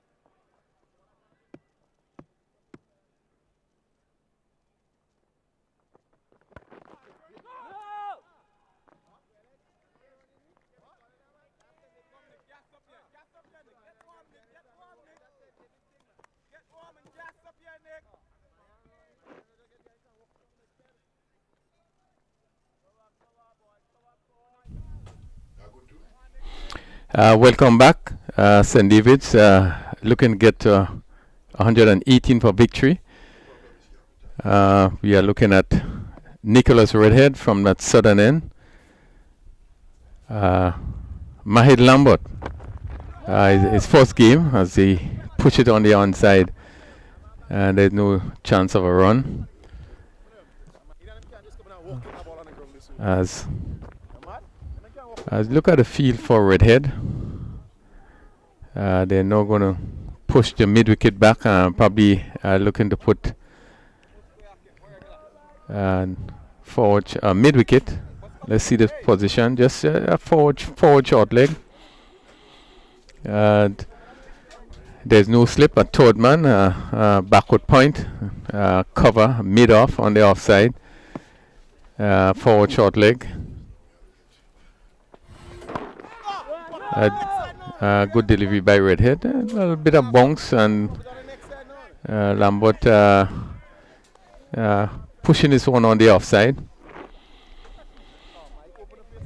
But St. George's would be looking to make really early inroads into the St. David batting. So there's a mid on. Now the mid wicket is moved. Let's see. Now it will go back into that mid wicket position. And that forward short leg I'll way off. This one is played down to that gully position. Quick single taken there. That fielder having to move quickly to his right. So St. David's off the mark. They are two without loss.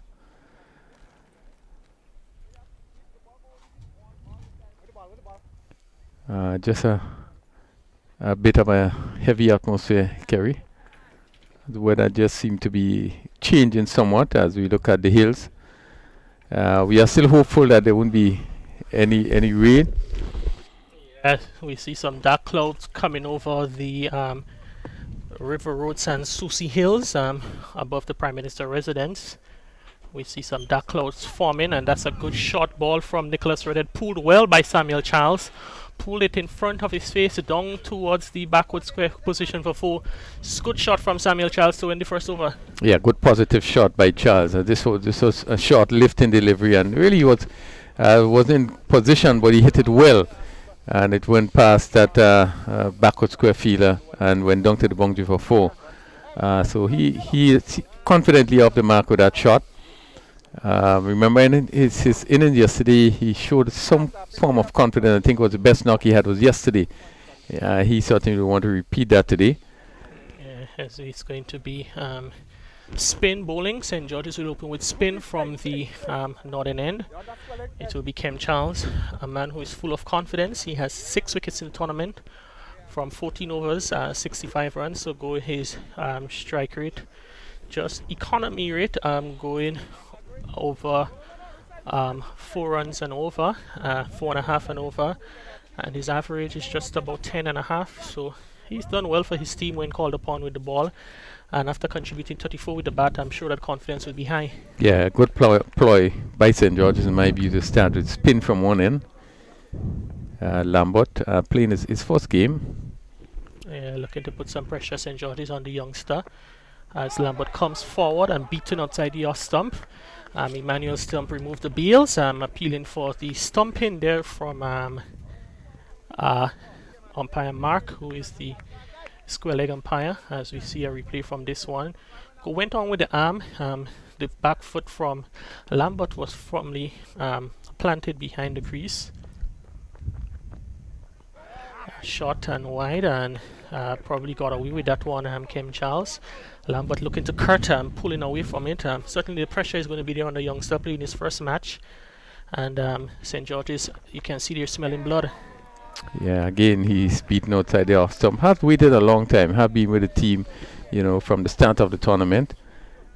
But as you said, he really would be under some pressure. And the right thing is being done here, Samuel Charles. Just call him down, just have a discussion with him as he was again beaten outside the off stump. Yeah, and I think I've observed Mahi Lambert with the team for this tournament and the Super 50. As we see, Kem Charles goes back and gets an edge down to the short third man. Cyrus from backward point comes around to do the fielding, and Lambert, he moves on to 2. And it's 7 without loss in over number 2. We're just talking about Lambert. He's certainly what you call a team player. He's always there. Every game he's there early, going through the rituals in terms of the warm-up and the training, and he's serving his team to the best of his ability. And now today he's playing 11, and I'm sure he'd want to make best use of the opportunity. Yes, very committed, and this one is hit straight to cover. Really soft dismissal there.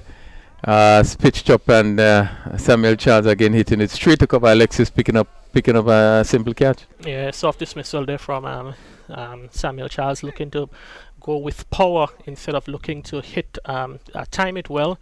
Came off the bottom portion of the bat and provided the simplest of catch to Akim Alexis in the extra cover position. So Samuel Charles, he's stay at the creases over, and it's the end of his tournament with both the gloves and the bat. Not one of the best tournaments in terms of runs. So he would have been looking for a bit more. In total, he would have scored 47 runs in the tournament from 7 matches. So a bit of disappointing start there from Samuel Charles, as the conditions scrutiny even starts to get even more darker, as we see some action being taken towards attention being placed to the covers. So we may have an interruption or 2. We hope that that is not the case, but for a tournament that has been blessed with good weather, it's the final day, and we may have some challenges in that regard. Yes, certainly it looks that way as we look at the hills, a bit dark, and we see the groundsmen beginning to move in the direction of the covers. And again, just back to Samuel, I think it really had been a disappointing tournament for him. I think likewise the Super 50, which was held last year, really his batting has seemed to fall away really badly. And again, the soft dismissal, over pitch delivery. But I think he stood up instead of reaching forward and drive. He stood up and tried to hit that ball through the cover and just simply hit it straight to Alexis, who gladly received it. Yeah, this now brings the captain Keon George to the crease. While Samuel Cedo Charles has struggled with the bat, Keon George has had actually the opposite fortunes. He's actually the third leading run scorer in the tournament. He has scored 161 runs in his 6 prior innings. Top scorer 44. I think probably the only disappointment to Keon George is probably that he's not able to go on and get that 50 and get that big score. To score 161 runs, average 32, shows that you had quite a few starts, but not able to convert them to a big one. Yes, have been struggling also against the spin. I think one of his weaknesses is that he's always looking to hit that ball on the leg side, on the onside. We have seen it yesterday, trying to drag that ball outside off something, maybe hit somewhere down to that long on wide mid-wicket area. And he had some difficulty in that. And certainly I think this is an area of his game that he really need to address. And as we see, the rain is coming lightly. But the umpires have done the right thing. Just call on the covers, just to make sure that it is ready. We do have a big final to start. Hopefully, to start just about 1:30, and you don't want to take any chances. Make sure the wicket is securely covered. Yeah. I think one of the good thing here is that we have a facility that it don't matter the amount of rain, but we can be assured that without very long after the rain, we can restart. So long as the wicket is not wet. Yeah, and I think the caution which is shown by the umpires, I think is the right thing. Can't take any chances. You'd want to ensure that the square is covered as quickly as possible. Though it's a light drizzle, you don't want to wait too longer, which can damage the 2 wickets there. Because if it was just one strip, you could probably play on for a little longer. But with the second wicket, which can become muddy and provide challenges, you want to ensure that you protect the playing area quite quickly. So kudos to the umpires for their quick thinking. Yeah, well, the good thing is that they are still wondering if to come on with the big covers. As we look at the hills, get a bit lighter. I don't think we want to get, even though we get some rain, it would be much rain. As you see, the umpires are still out there, and the players are still around. There's no rain falling at the moment, but very overcast condition. Looking forward, Kerry, that big final to be played come just about 1:30. We expect that to be a very good contest. I think St. Patrick's will feel very confident after winning a convincing victory yesterday. St. Andrews, though the batting really would have excelled yesterday with the batting of Teddy Bishop. Obviously, you'd be looking to really get the better of St. Patrick's. Yeah, it's going to be a good match. It's going to be quite a few youngsters in the lineup for St. Andrews. You can look at the leading run score for the tournament to date. Teddy Bishop, who still on the 19 player. You have the likes of Akim Ogis, Kavim Hodge, Anil Machu. They should form along with the McDonald brothers, Daniel and Donald, they should form the backbone of the St. Andrews batting. Bowling attack, you saw they were put under a bit of pressure yesterday, and they sort of fell away towards the latter part of the innings against St. David's. The likes of Dina George, Michael Dubisset, Sherman Lewis, and the spin bowling options of Kavim Hodge, Daniel McDonald. So quite a balanced team, but I would agree with you that St. Patrick's with their lineups, the likes of Weevil Benjamin, who came good yesterday with a bat for the first time in the tournament, Alec Athenes, Dennis Smith, Devon Smith, Marlon Henry, Denroy Charles, Dennis George, certainly a good lineup, and they should they would certainly provide a serious challenge, or St Andrews would find it difficult probably to climb that mountain. But again, it's a glorious game of cricket. We can have all those predictions, and we, the pundits who sit in the comfort of the air-conditioned commentary boxes, and those of us beyond the boundaries and in the stands are at home watching the game. We may have views, but when it's going in the middle, 22 players and one ball, it's a different story. Yeah, I think what was different yesterday is that I thought St. Patrick's batting came off. They didn't bowl as well as we see them bowling in the before. We know that Eamon Alexander in particular had some problem, I think, with his right arm, with his right wrist. His left wrist. Yeah, his bowling wrist, and yes. He certainly had difficulty in terms of bowling. He would have bowled his 4 overs, he went for 43. This is kind of unheard of when you speak about Eamon Alexander in terms of his tightness, in terms of the line and the way he bowled. So I don't think generally they would have bowled as well as they would have bowled before. St. George's got up to 155, even though St. George had a very good start, got up to 155. But I think the batting of St. Patrick's, I think, came to the forefront yesterday for the first time. They had a good opening partnership, and as you said, Wavell would have done well for 49, and then the Smith came on and really went on to really secure a convincing victory. Yeah, and you were talking about the bowling, the problems with the bowling yesterday. Eamon Alexander was certainly seemed to have been bothered by his wrist, as he bowled quite a few short deliveries uncharacteristic to him, and it was an extreme. It was a case of two extremes for St. Patrick's. It was the worst bowling performance as a unit in the tournament, but at the same time it was the best batting performance.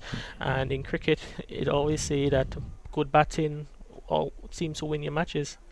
Yeah, and I guess we can look at St. George's also. In my view, they had a very good start. The opening stand was they had a pretty good start. I think they was 60 odd. And no, I think it was the second wicket partnership. The second wicket they partnership, lost the wicket earlier, Hakeem Alexis, but it was the partnership of 90 between Forsyth and Jeremiah, which really laid the foundation. Probably they might have been disappointed that they were not able to get on much more than 150 based on the partnership, the foundation that was laid. But at the same time, the St. Patrick's bowlers, they came back a bit better towards the end of the innings, and you also had a situation where a couple of batsmen, they were short of runs. Probably didn't want to take too much on the risk, as we saw from Forsyth. He got 52 not out, and may have taken a few deliveries. I think he took about 42 deliveries or 40 deliveries to score those runs, and it was the 153, which was a good total. They probably felt they could maybe been shot maybe out by 15 or 20, and it certainly wasn't. It didn't prove to be enough for the St. Patrick's batsmen to chase it, winning by 8 wickets with 7 deliveries to spare. Yes, as I said, I think it really was convincing. They batted well, something we have not seen before, and we also would have seen it in the first game in terms of the batting. Now, again, to be fair, I think St. Andrews, looking at the St. Andrews St. Davis game, I think St. Andrews really did the right thing by actually feeling first and use the wicket to their advantage. Actually, the last 2 games St. Andrews played, we saw something different in terms of their bowling strategies and how things were done. They used a lot of variation and made it difficult for shot making. St. Davis got up to again 155 due to the batting again of K2, who would have again showed his quality. Coming off 44 in the previous game, he went on to score 50 odd, and at 155 they would have still feel that they were in a good opportunity where to restrict St. Andrews. But again, as the batting came off in the team's batting second yesterday, and we saw that tremendous inning by Bishop, and really took the game away from St. David's. Oh yes, certainly, and I think one of the things before we must mention is that the wicket, it was the first, we had consecutive games in the tournament. It was the semi-final matches where teams batting first scored 150, and the chasing team got them relatively easy, which was an indication of the quality of the wicket in the middle. The wicket was quite good, and the same one that has been played on this morning most likely is going to be the one that's going to be used for the final later on this afternoon. And it shows that once good wickets are prepared, you know that the quality of cricket can improve, and it was certainly good to see that the batsmen finally came to the party. A day when over 600 runs was scored is certainly a good indication, an indication of the excellent work that was done by the curator Rupert Holas and his staff here at the National Stadium. Well, it's interesting to note as you speak about the wicket and you speak about the batsmen coming into the room, and I'm wondering because I think we can be satisfied that the wickets that have been prepared I think throughout the tournament have been a good wicket, a good pitch. Certainly it was good for batting if you put in a leg strike at bowling, but we found that the players was not coming up as we expected. That team was struggling to make runs. I don't know if maybe because players probably would have coming down to the end of the tournament. Now you more practice, you're into it.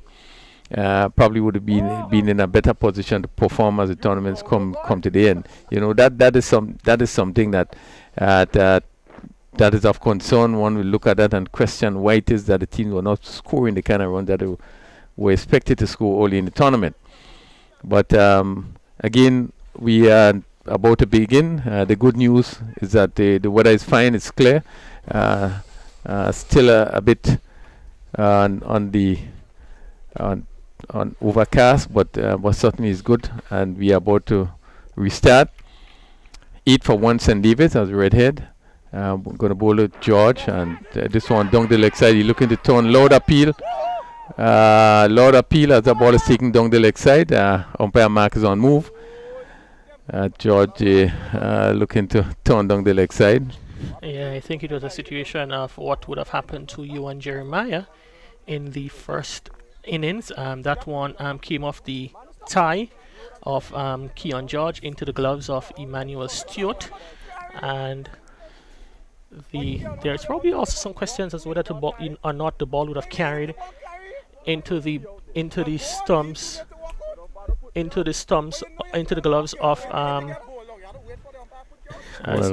as we see some argument between the captains in the middle, all in good spirit. I mean, these players that compete against each other. As we see, Keon is saying that the ball didn't carry. I don't think it played. It did. I don't think he played that one. So whether it carried or not, I think it was inconsequential. Is a question of the ball carrying also? Yeah, I think the ball may have just dropped before it reached into the gloves of Emmanuel Stewart, but the ball coming off the pad could not have been dismissed, got behind anyway. That one is signal wide. Did that one just come back a bit and pass over the seemed to have come back. Good testing delivery. As Georgie again looking to and just pull away. As that ball went past him down the leg side. Well, good aggression by Redhead. Yeah, he's looking to bounce back from yesterday, where he would have received a spanking from the St. Patrick's batsmen, including especially Wavell Benjamin, who took quite a liking. Remember, the first ball of the inning was hit for a towering 6 back overhead, and really that set the stage for what was to come. Keon George guiding that one to, that is Cyrus. And I think Keon George would probably want to face as much deliveries from Nicholas Redhead. Doesn't want to expose the youngster Mahid Lambert to Redhead. Yeah, he's probably a little better against the faster stuff. He himself has struggled against the slow bowling. And that would be the challenge for the St. David's batsman. Not being able to negotiate well the slower stuff. St. George attacking with a slip. Deep gully, backward point. And Mahid Lambert looking to get the single. Oh, he's out. I think direct hit from Akim Alexis, and Mahid Lambert goes run out, looking for a non-existent single. He had to turn halfway down the wicket, and he had to turn to get back in. Direct hit from Alexis, and St. David's have lost his second wicket. They're 9 for 2. Yeah, a bad judgment by Lambert to where he was going. And I think just the situation was kind of as we see the replay from Lambert. I think Lambert was looking to take evasive action from the throw. Another more seasoned batsman would allow the ball to hit them, but Lambert take evasive action, doesn't want the ball to hit him. Instead, the ball went through and hits his stump, and Lambert goes for 2. St. David's 9 for 2 in over number 3. Yeah, just seemed to be overwhelmed with the situation. I think the pressure was really on him, and he was struggling, and certainly really misjudgment there as he went for non-existent single. Yeah, that brings now Roland Cato to the crease. Cato has had done pretty well for his team coming in. When you look at the batting stats, he's just played 2 matches, but he's already the 2nd leading run scorer for St. David's in their batting efforts. He has 98 from 2 innings. He would have scored 54 yesterday in the semi-final, and I believe he got 44 in last week Sunday against St. George's. So he's in a good vein of form, and we're looking to continue. But at the moment, they have to stabilize the innings a bit. 9 for 2 in over number 3. Yes, as I said before, 118 for victory is not. When you look at what has happened with this St. David's team, it's not easy sailing. A batsman will really have to put their head down and bat. We are 9 for 2, and we actually in the 3rd over. Cyrus shot the rising delivery, which Keon George sways out of the line of it there. And it is, as we said, it's a relatively modest total, but chase, but I'm sure that the St. George's bowlers, they're going to make St. David's have a tough time to overhaul that target. Yeah, they will be. Well, we trying to attack really from the first part of the game, as we see the field placement with the slip and goalie in place. Point cover mid-off, so they want to give themselves every opportunity to pick up some early wickets. They already pick up 2 wickets, and they certainly want to pick up at least dislodge one of these batsmen. Yeah, for a batting lineup that has been short on runs, dismissing either the 2 leading run scorers of the teams in the tournament, Cato and George. Cato coming in was 98, George before this match 161, and Kimo Peters, he's also the 3rd leading run scorer. He's still in the hut. He has 87 runs, so can be a bit fragile in the middle to lower order. Still Ryan John in the mix, but a couple of wickets can certainly make the prospects even more seem difficult for St. David's. A wide delivery from Redhead. So we have seen Kimo Peters open the baton for St. David's previously and has done pretty well, with the exception of the last game that he actually failed. Bit surprising to see that Lambert would have come in and not Peters. Yeah, and I think the interesting thing too is that I think this is what St. David's seventh match in the tournament, and they could have had a different opening pair for all 7 matches. It started with Samuel. Yeah, last week Sunday it was Fletcher and Peters. Yesterday it was Samuel Charles and Kimo Peters, and today it was Samuel Charles and Mahid Lambert. So 3 games, 3 different opening pairs. Yeah, good over by Redhead. He has concluded the 2nd over. None for 9, but good line. And really, you'd want to keep things tight at his end, while the spinners really would want to really attack the batsman. Yeah, good start there from Redhead. Just 9 runs conceded, and also bowled 2 wides there. And St. David's a bit watchful in the early goings, scoring at just 3.67 runs and over. As we see, it's going to be another over. It's going to be Kem Charles who will be bowling his 2nd over and the 4th over of the inning. Will be bowling to Keon George, who had some struggles yesterday against Rogers from St. Andrew with a few balls outside the line of the off stump, and will be looking to better that today. Yeah, looks so tentative against the slow bowling. Look very unsure, and really seems as it could be a really uphill battle. Keon George, quite a number of experience on those shoulders of his. Crony, I think he may have been one of the youngest Grenadian players to play senior cricket for Grenada. Well, it's highly possible.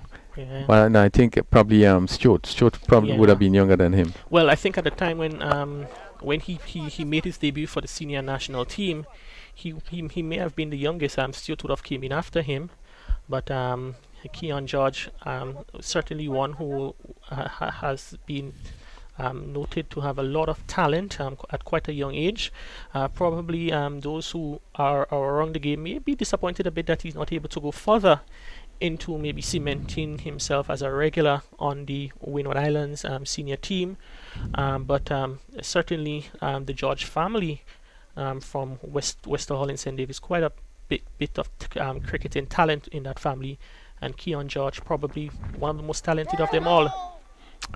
Yes, you're right. George was a player that I think a number of us were looking forward to get on to probably a Windward's team. The time was Windward's, not necessarily the Volcanoes, but showed tremendous talent, and was hoping that he would have really turned the corner to get to that point. It never happened. And that one goes back, quick single, opportunity for a run out.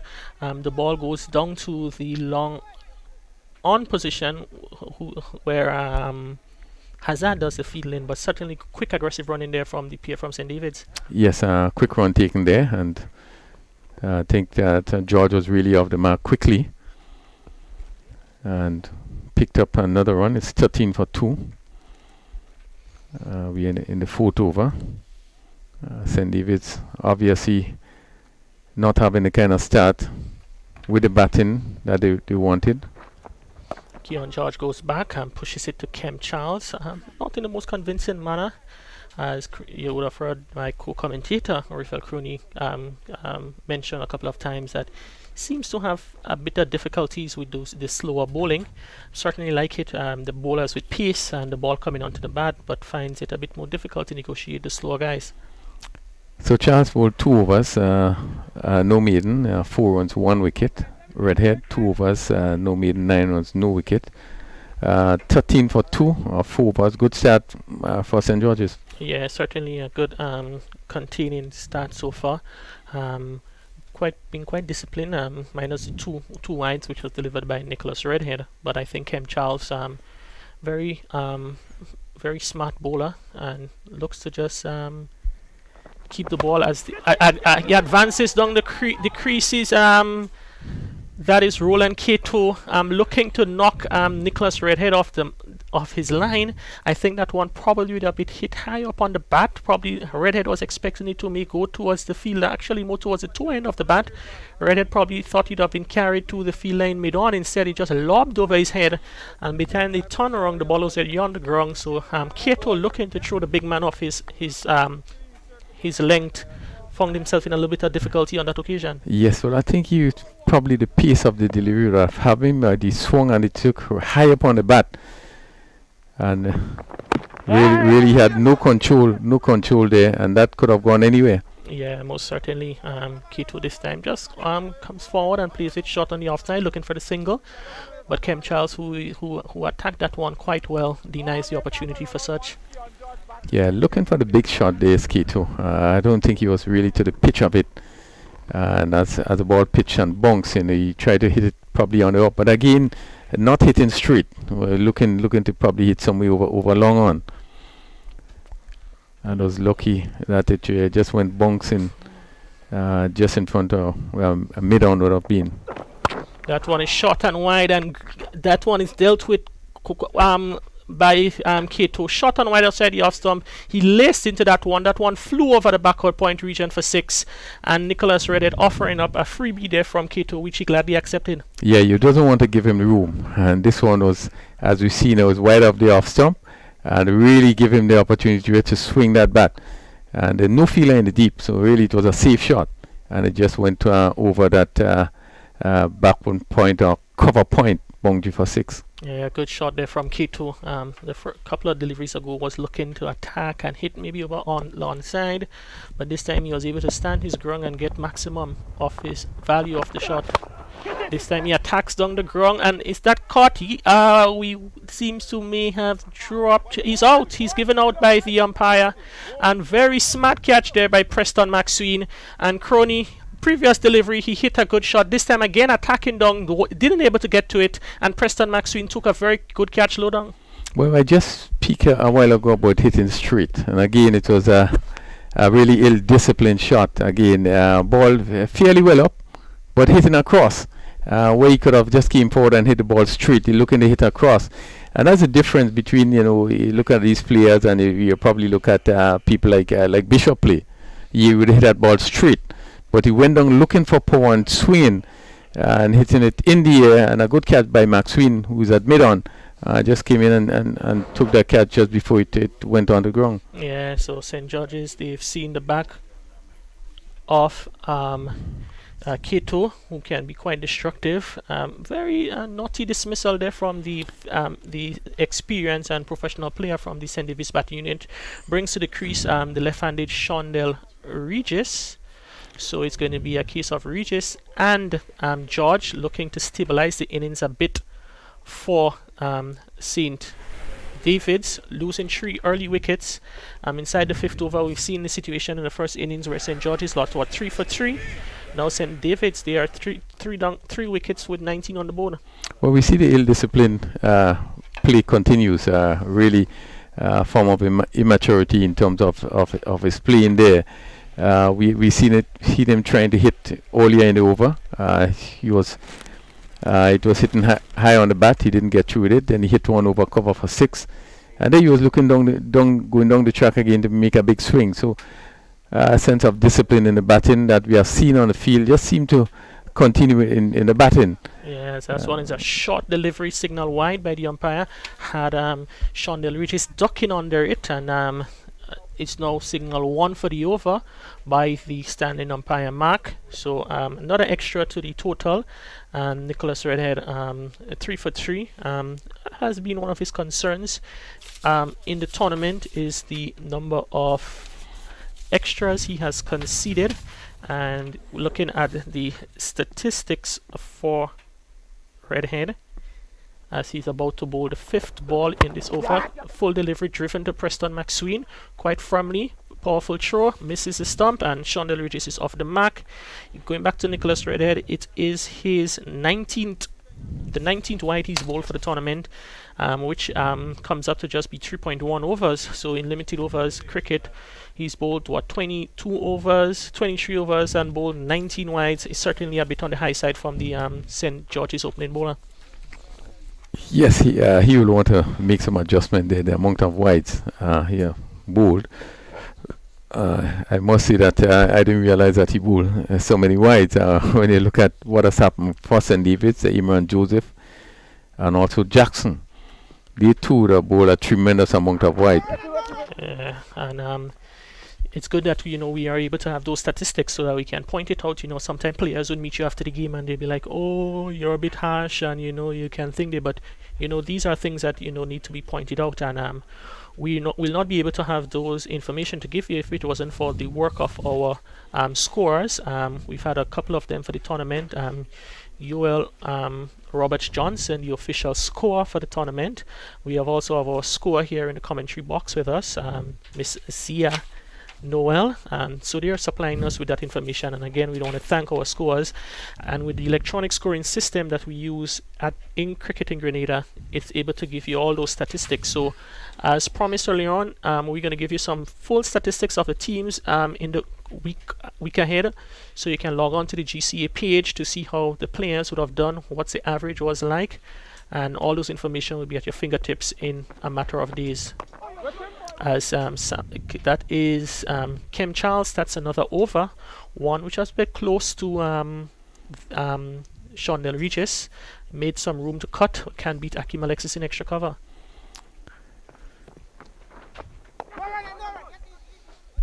Yeah, good flight by Kim Charles, as Regis pushing it on the onside. Kem Charles, certainly a smart bowler, Crooney. Not one who bowls the ball very much fast, as that one is badly lined and clipped off the legs. I think the batsmen are going to come back for 2. We wait to see whether it's runs or off the pad, but it's signal no signal, so that means 2 runs to Shondell Regis. He moves to 3, and 3 balls short of the 6 over. It's 23 for 3. Yeah, well played by Regis, just turning this one fine. But Charles again, not bowling very fast, so really there was not much pace. He able to pick up 2 runs. This time Charles gets back inside the wicket and turns it on to the onside. Richard Daniel does the fielding, and Kem Charles certainly, I like the pace he bowls at. We keep mentioning that though some of the spinners in the tournament they bowl fast and flat, but Charles gives the ball a little loop and allows it to do something once it pitches off the wicket. And as we see a drive over the outstretched hands of Hazard at mid-off. So 4 runs to Keon George, a ball which just eluded Hazard, and he is fortunate as he picks up his second boundary, and St. David's actually picks up his first boundary, and St. David's here 28 for 3. Yeah, he picked up 4 runs here, not a confident shot. It just went over the mid-off, who is just on the circle. One would have thought that if you're going to play that shot, you're going to play a full-blooded shot. But certainly he just choked it, and he just went over that mid-off fielder. And return coming there has Keon George scampering to get back for the second. So it's the end of the over in one which conceded 9 after 6 at the end of the power play. St. David's 30 for 3 in response to 118 for victory. Yes, and just to go back to the wides, I think it's interesting to note here for St. David's. We look at the bowlers. Imran Joseph, and he had 15 wides. And then Jackson had 16 wides, so it gives you an indication in terms of the bowlers. And again, I want to commend good work by our scorers, who have been able to give us all those information. At the end of the day, we have an understanding of the persons that have difficulty in terms of wides, so at least we can address it going forward. So really, really good work by our scorers, Zia and the others. Really good work. We really want to commend them for the work they have been doing. Most certainly, and that one is driven straight to Alexis. Probably just dropped a few, dropped just before it reached him. Would have hit him maybe in the leg or close to the knee area. Seems to be in a bit of discomfort at the moment. They're in extra cover, still down and holding on to that. Can't see exactly where he's holding on to, but certainly in a bit of discomfort in the extra cover position. But he's up and ready to soldier on. Seems may have hit him on the just above the wrist. Sean Delrich is certainly a flamboyant player. Loves to a stroke and good catch there from Emmanuel Stewart. Sean Delrich has got a short delivery which he wasn't able to negotiate well. The ball probably would have taken the edge, and Stewart probably just reacted a bit late, probably was unsighted by that ball. As we see the replay coming off the edge, Stewart was wrong-footed and he was able to move back to his right to his left to complete the catch, and it's a 4th wicket down. Shondell Regis goes for 4, and St. David, they're now 30 for 4. Yeah, good delivery bowled by Redhead, I think, and pitch good length, and Regis again found himself in an uncomfortable position, looking to defend that delivery, and as that moved away from him, he just took it high up on the bat, and Stewart moving to his left, taking a good catch. And St. George is really fighting back really hard, picking up 4 wickets. We in the 7th over, and St. George is having St. David's 30 for 4. Yeah, as we see the replay of that one there, the feet of Sean Delrichis, it really went nowhere. Looking to come forward, looking to go back, and he was stuck at the crease, and the ball just moved away from him slightly, took the edge, and a very good catch from Stewart. And so Nicholas Red is what we would say he's bowling a very hard length, getting the ball to just he's getting something off the wicket, and it seems to pick up a bit of pace once it pitches. Sean Delrichis was certainly his foot movement was a bit lacking on that occasion, offering a catch to Stewart, who gladly accepts behind the wicket. Well, he had been bowling quick, and I think the good thing is that St. George's would have continued with him. He's now bowling his 4th over, and really, I think to their advantage, I think it was good. I think likewise, we had the discussion when St. David's opening pair was bowling, and one thought that they should have probably gone through and allowed the fast bowlers to bowl. Actually, the 4 overs, having St. George's in a spot of bother, and then they went to spin, which really eased the pressure, and runs came freely. Now we've seen, I don't think St. George probably going to make that mistake. They're keeping the fast bowler on, and certainly they have Preston Maxwell to come on. They also have Tyrone Charles. Yeah, and Phil Darrell Cyrus. So, and I think the condition here really is ideal for this sort of swing bowling. It will be an uphill task for St. David's. Yeah, just need 88 runs as Ryan John goes back inside the line of that one. That one is signaled wide by the umpire. Ryan John got inside the line of it. Question probably would he have taken some of the jersey of the batsman? As we see the replay, a big initial movement from Ryan John is back into his crease, and that one was able to go down the leg side. Voice for us appeal there from Nicholas Redhead, but it was not really a convincing one from Emmanuel Stewart, who just threw the ball in the air, offering just minimal support. But wide is the decision from umpire Mark. It's a 5th wide now for Nicholas Redhead. It's 2 in this over. That one is just played with soft hands to the backward point area, where Cyrus, who has been made that position his own for St. George's, and does the fielding. Yeah, St. George's, I think really on top in this game, and do have a lot of options in terms of the bowling strength. Richard Daniel, we have the bowling of Cyrus or spin. Then we have Charles and Maxwell to come. Yeah, quite a few options available to the captain today.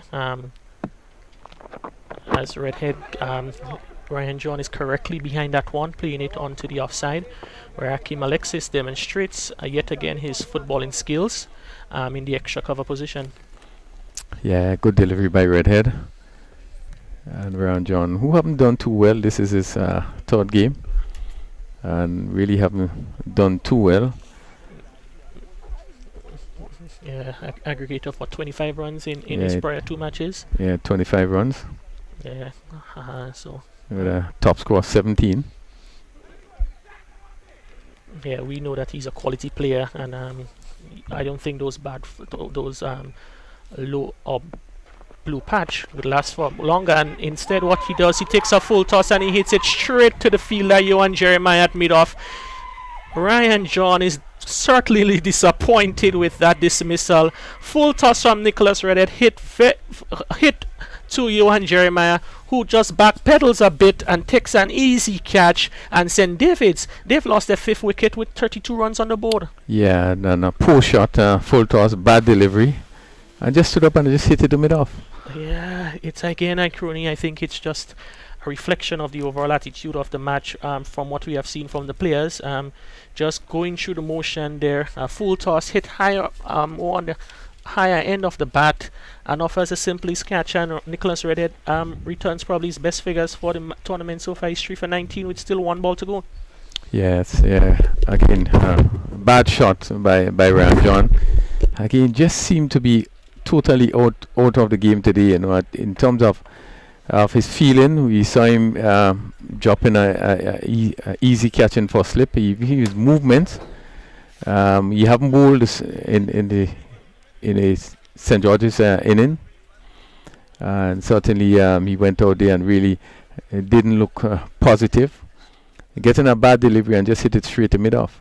I guess it's one of those days, one of those matches that he would have played. As we see Nicholas Redhead about to complete his spell, and it just shows you, Crony, what the difference can happen in a matter of hours. Yesterday, Nicholas Redhead had a match which you would want to forget for St. George's with the ball. He bowled just 3 overs, and he went for 36 of those 3 overs. As he bowls his final delivery, good delivery to Hassan Jackson, who was covering up, and plays it onto the off onto the onside. So it's the end of a very good spell from Nicholas Redhead. He picked up 3 wickets for 19 runs of his 4 overs, and yesterday we are saying none for 36, 3 for 19 less than 24 hours after.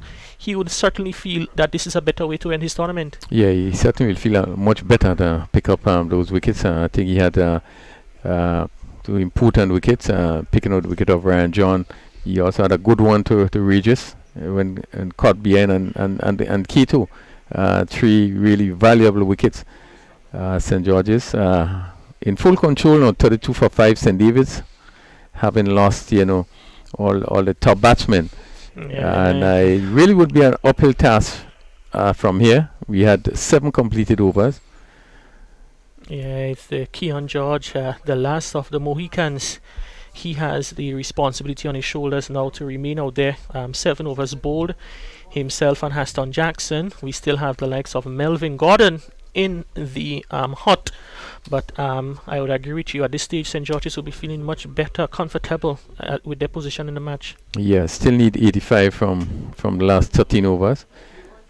And when we look at the bowling option of St. George's, really look a tough one from here on.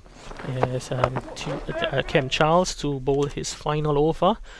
He has picked up 1 for 13 of his 3 overs. Kem Charles, my apologies, 1 for 13, corrected there by our score. And it just shows that a partnership, you talk about partnership in cricket with the bowling, the batting, the umpires, but in the commentary box, crooning, we certainly depend on our scores and statisticians to keep us in line and to supply us with the correct information. Yeah, certainly, Charles. And St. George's opening bowlers now would have each of them would have gone through and bowled their 4 overs. Having picked up 5 wickets, they will want to keep the pressure on. Yeah, Charles now into his 4th. I think might be Cyrus coming in from the southern end of the ground next.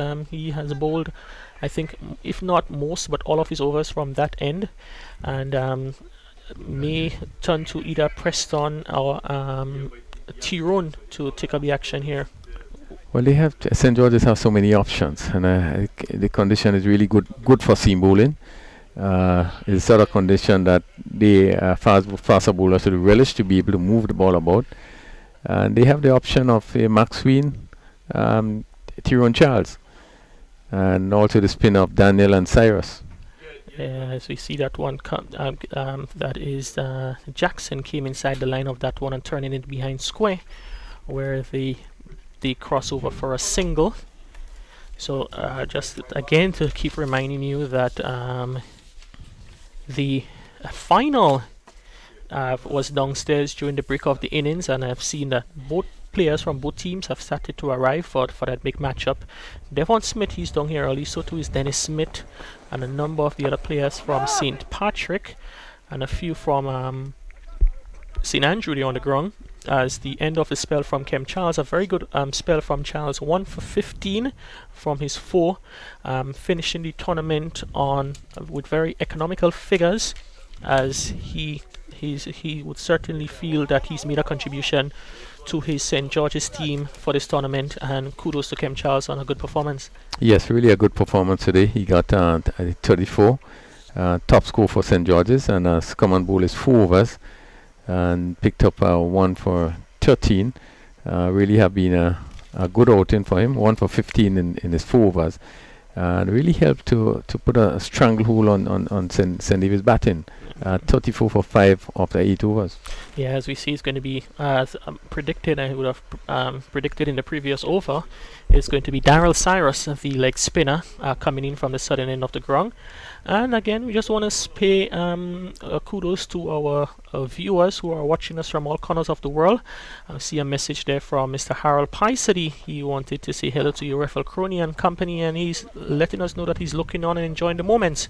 So, Mr. Paisady, we hope that you enjoy your Sunday. I think he's in the New York area, and hope that you enjoy your Sunday. And we great that you're spending some time with us, taking in the action here from the National Stadium in St. George's.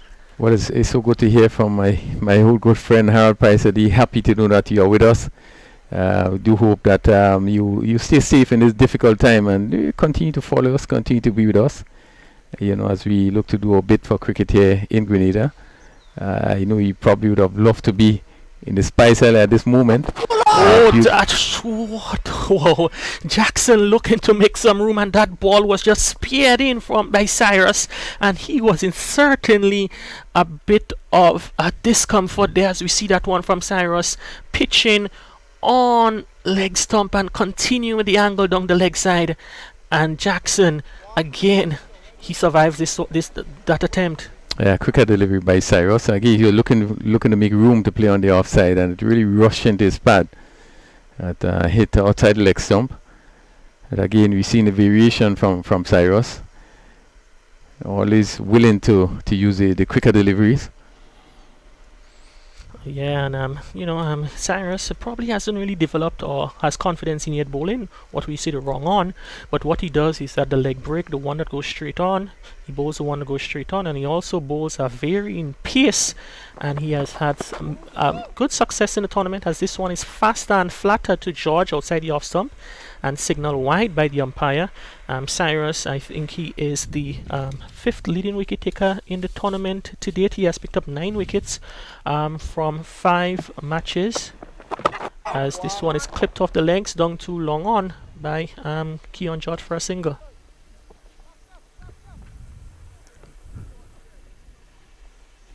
Yeah, you're right, Rian. The quality that he displays, the ability he displays, we expect him, and those leg spinners are few and far between.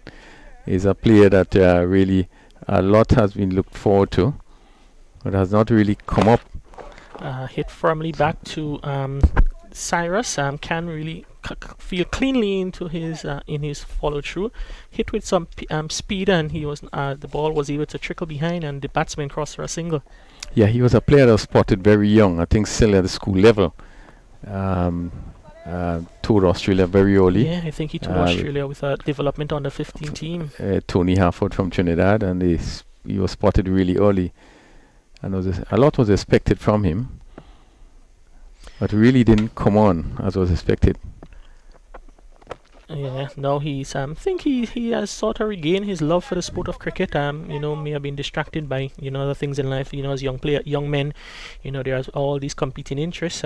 He would have had a time where he would have concentrated more heavily on the his footballing career, but now he's back in the mix of things at the Windward's level, the Volcanoes level, and he's rated highly in those circles, and some people even expect that he would have even cracked into the Windward's team in the tournament. He's certainly one of the better leg spinners we have in the Windwards. Yes, 38 for 5. You have 9 overs completed. We've seen Tyrone Charles. I'm going to pick up the attack from this northern end. He's going to be bowling to Heston Jackson. He's on 3. Keon George is on 11.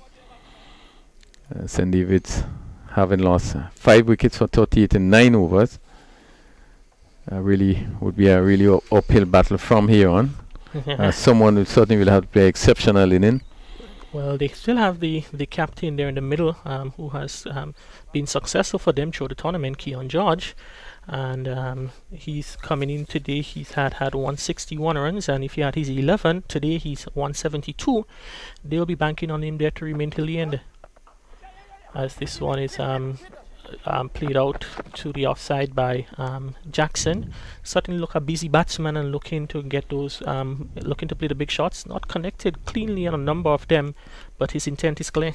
But that's the sort of player Jackson is. He's an attacking player. He hits a long ball, so he is the one that probably going to step it up if St. David's is going to get close to that, and he will have to play the kind of inning that he's used to. And that is to be very aggressive and certainly to hit really some long balls. Yeah, as we see, the action continues in the middle, and also in the on the commentary on the stream, quite a few different views happening. Just want to say good morning to you, Miss Brown Skin de Bellat, and we hope that you continue to enjoy the action, which is streamed here at from the National Stadium.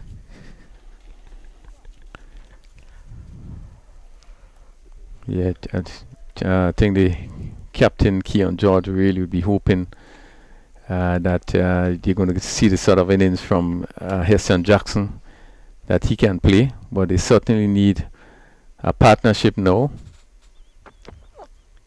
Yeah, has good delivery there.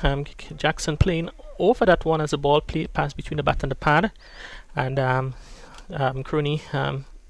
It's so far you really need a partnership. This two in the middle, 40 for 5. Still 78 required from 63. It's a gettable total, but two batsmen need to put up the hand to chase the total to get the certainly target. There have to be some form of partnership. I think right now St. George's can feel pretty confident. They are in charge at the moment, and they would want to keep the pressure on. That's one close to edge behind, appeal for caught behind, umpire is watching, gives him out, so it's another wicket. It's wicket number 6. Jackson, that one probably was just a bit too close to look to play that shot. Probably just came off the look to maybe play it down the ground, but he was looking to hit it through the covers, and in the end he ended up really offering the simplest of catches to Emmanuel Stewart behind the stumps. So Stewart takes another good catch, and St. David's, they've lost their 6th wicket for 40 on the board. Yeah, good stuff by St. George's. Really coming back and really piling on the pressure. Again, Jackson playing in an out of sort. It's not his game, and one probably would question what are the strategy. Now we have Kimo Peters who opened the batting and have done so well. He's coming in at number 8 at 40 for 6. Yeah. So probably you question what are the strategy, what are the the intention of the team in terms of what has been done. Yeah, as we watch the replay, they're just about to carry off uncertainty there, and Jackson really he played that one with both feet off the ground and really looked ugly in executing that one. And as you say, I quite agree with you. I think probably Kimo Peter should have been a bit earlier on. He still have the likes of Melvin Gordon. May not have had the volume of runs that he's known to in the past, but I'm sure for that situation they may have been able to cope better with what is happening out in the middle. But he should have opened the batting. He had been doing that all the while. There's one game that he failed, which was the semi-final yesterday. So you had to use him at the top. Certainly, I think it seemed as it started wrong from the beginning. That delivery was too close to Jackson for the shot that he wanted to play, and the extra bounce would have really defeated him and taken the gloves. And the keeper accepting an easy catch. Tyrone Charles with the wind on his back beats Kimo Peters pushing blade outside the off stump. So as you said, it's really cool conditions here at the National Stadium. Crony would have been around for a while, and you know that the stadium can be, Queen's Park area can be very hot, at 12 o'clock in the day, but so far it's cool conditions and quite good for bowling. Yeah, and it seems as though the condition will probably remain so for I think most of the day. Therefore, the seam bowlers really should take advantage of it. Give the ball some time, keep the ball up to the bat. And we are seeing Charles in his first over just doing that, just getting the ball to just drag back and some just moving away. Good delivery again. The batsman pushing at it and the ball moving away from him. Really very good over ball by Charles. Yeah, a couple of deliveries as we see the last one from the over, pitching outside the off stump, and that one just held its line a bit. Had Kimo Peters reaching for it. Appeal there from the fielders behind the wicket. None so from no interest shown there by the bowler. But Kem Charles, very good start in this over, and for someone who will be playing on the 19 cricket in the week, he will be feeling good about heading into the tournament. Yeah, pretty good over by Charles.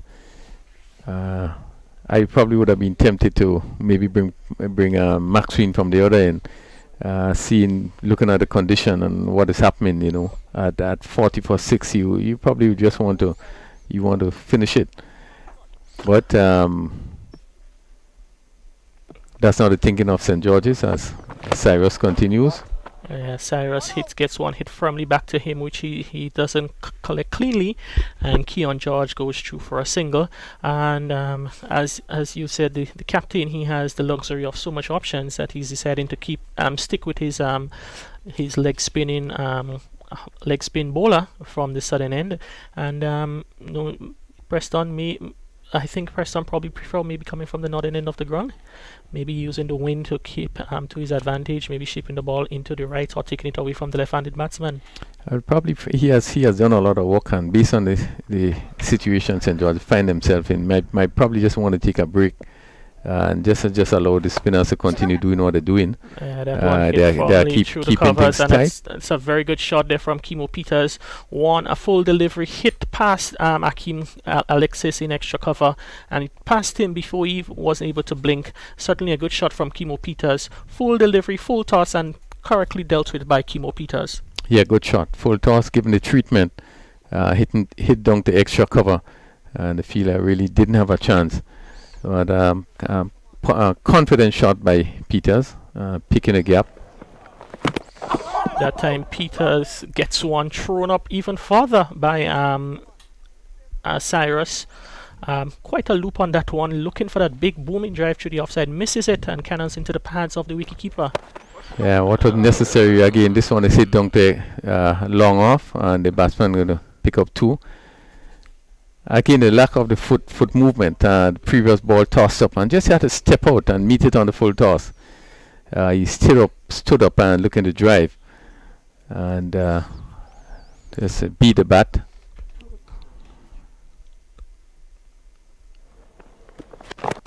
He's bowled him.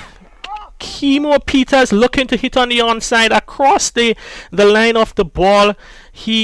Ball pitched on the stumps, went straight on with the arm, and the furnitures are rearranged. Daryl Cyrus picks up another wicket in the tournament. Actually a bit of turn on that one. Pitch more middle and leg and hitting middle. And it's the end of the tournament with the bat for Kimo Peters. He was all action in this over. Hit a 4 of the second ball, and of the fifth ball in the over, his stumps got knocked back, and now St. David's, they slide to even further trouble. They're 47 for 7. Yeah, a bad shot, and certainly it just confirmed in terms of the attitude of the St. David's players.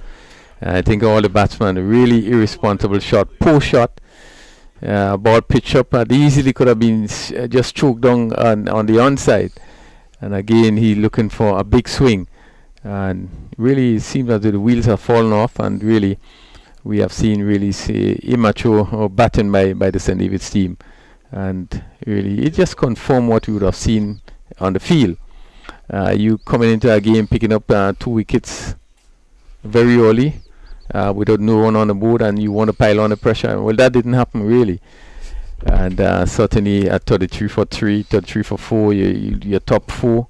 And really didn't look to pile on the pressure. Just seemed to have going through the motion. It continues into the batting.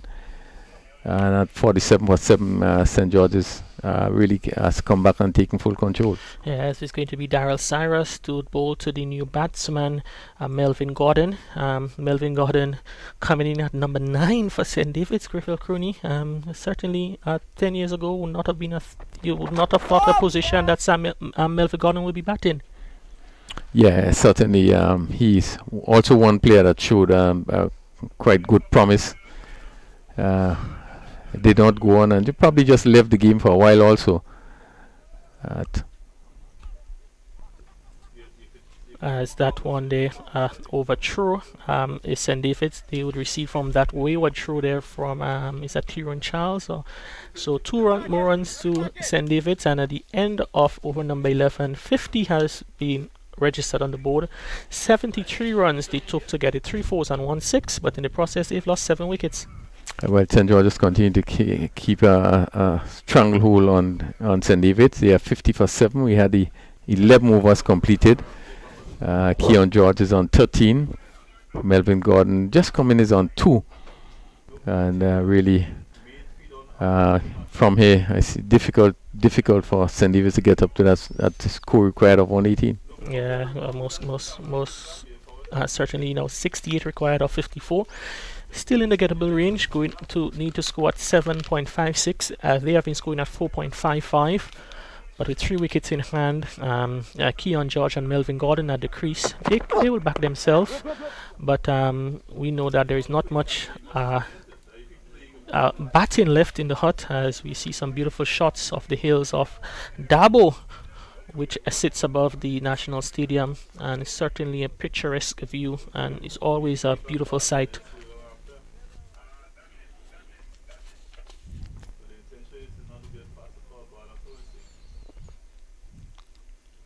Tyrone Charles in his second over picked up 1 wicket for 2 runs in his first over, and he's took Keon George. This one pitch right up and is played down to short mid-on. Again, no chance of a run. The fielder Cyrus moving to his right. The score remains 50 for 7. We are in over number 12. And Keon George, the only batsman so far that has reached double figures. Lambert was run out for 2. Samuel Charles caught Alexis Bowl Charles. He scored 5. That's Charles. Again, push to gully. Keeping the ball on a good length, not giving much room. Just to continue the batting, Roland Keita was caught Maxwell Bowl redhead for 7. Chandel Regis caught Stuart Bowl redhead 4.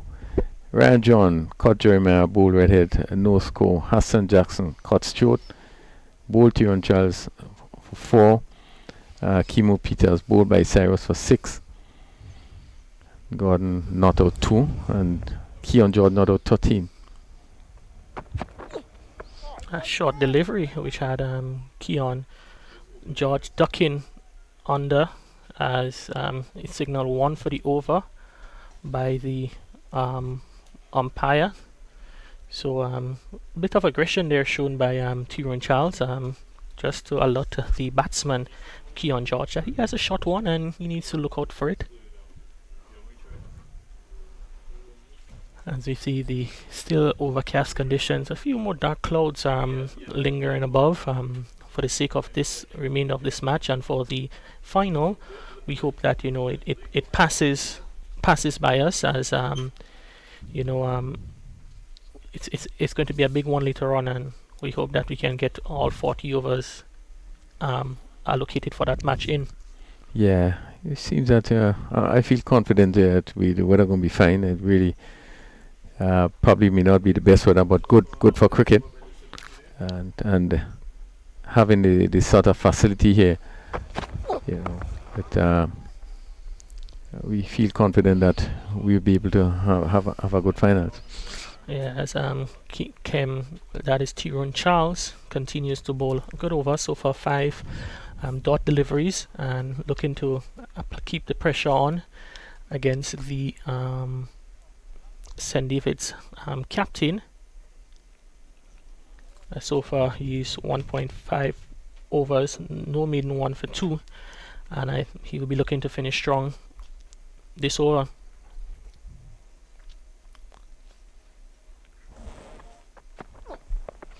And that one played behind. Emmanuel Stewart comes round as a fielding, and it's the end of a maiden over from Tyrone Charles. It's been a rarity in the tournament. We've had a few, but to bowl a maiden over Tyrone Charles certainly will be feeling happy with that over.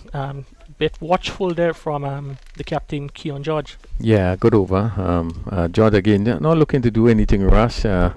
Again, you're not sure by the way he batting in terms of the intention of what he's going to do. Very very defensive as he played out this over. Having a mid-wicket conference now. It's at 50 for 7. We have 12 overs, still 8 overs to go. And St. George's and the St. David's probably need to get another 68 runs for victory. 48 balls, so the margin between the balls and the runs is 20. Two good overs can certainly reduce the rate. They now need to score at 8.5 and over. As we see, it's going to be Richard Daniel, who has been turned to by the captain, who bowled his leg spin from the southern end. He's had some success in the tournament. I think he picked up 5 wickets in the tournament. He picked up 3 last Sunday against St. David's, as Melvin Gordon gets in line of a short delivery and hits it down to the field at deep backward square. Yeah, well played. A shortish delivery, and hit it. They hit it down to backward square. Picked up 1 run. Keon George, he's on 13 comes into strike, and let's see what he does. This one on drive, good shot. This is going to rush into the boundary for 4. He really hit that really sweetly. I think is one of the shots that which should give him a lot of confidence. He on drive it beautifully through that mid wicket area, and it went down to the boundary for 4. Yeah, a bit of sloppy fielding there from that is Daryl Cyrus in the position, knowing that he came this weekend. He had an injury before this weekend, and probably not looking to put the hand out there to make the stop. As we see, he's changed from mid wicket now into the short fine leg with the captain, Cyprian Forsyth. Again, just pulling that ball from outside off stump and hitting it down the long on. I would have thought that just a right foot had to come across and stroke that ball some way, well through the cover. That big gap between the cover and the boundary, and then the long off.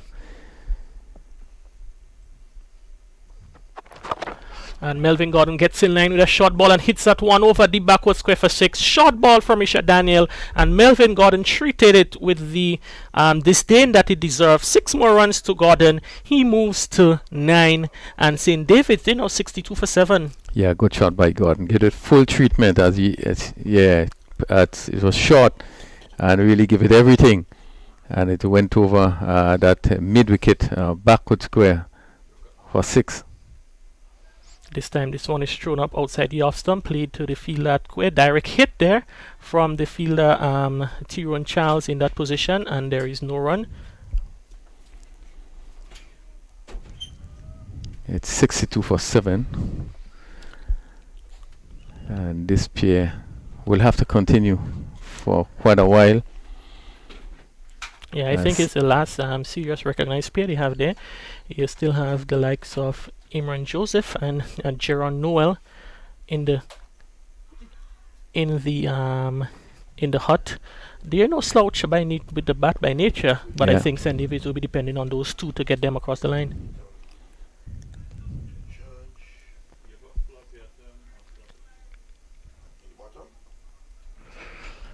As the completion of the over there from Daniel, one which he lead 13 runs, bit expensive in the context of the match, and after 13 overs, St. David's are 63 for 7, require another 55 of 7 overs, 55 in 42 balls. Yeah, the most expensive over bowled by St. George's. 13 runs coming out of this over, and 63 for 7. We have 13 overs bowled. Again, a mid-wicket conference. Now we see one of the players going out. Certainly probably might be going out with some message. St. David's really will have to bat well if they're going to get up to that required score of 118. St. George's coming back strongly, picking up 7 wickets, 63. Yes, you're going to see the introduction of that is Preston McSween. He will be taking up the action from the northern end of the ground, with the situation now at what they need to score 7 and 8.6 runs and over. Just a touch on the 8, probably looking to come in to see if he can apply some pressure to the proceedings there in the middle. And so McSween it is, left arm coming from this northern end. You're going to bowl to Keon George. No slip, a third man, a backward point cover on the boundary, and also a long off. Good delivery. Again, George is looking to maybe stay down into the slip region. He made no contact. Ball just staying down a bit, but good line. And on the leg side, a short fine leg, forward square leg, and a long on. So really a 6-3 feel. So his attack really going to probably try and focus just on outside the off stump. Yeah, Keon George turned that one day into the... I think if he was hit, he may have been in some trouble there. Looking for a quick single, taking on the throw of Cyprian Forsyth, which came scampering in from short mid-wicket. So one more run to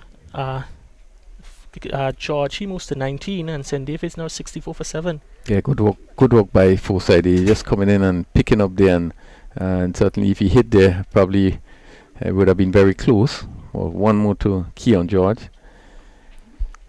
64 in the 14th over. For Gordon, yes, the long one comes into mid-on, just on the circle, and also the fielder on the boundary comes in. Forsyth goes back to the backward square. So fielders might be is it telegraphed there's going to be some short pitch bowling from Preston McSween. Deep backward square, a fine leg, a very fine third man, and a fielder on the cover boundary.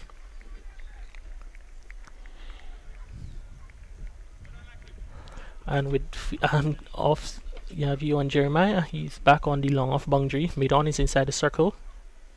So certainly would not be anything up in the half of the bowler, the batsman.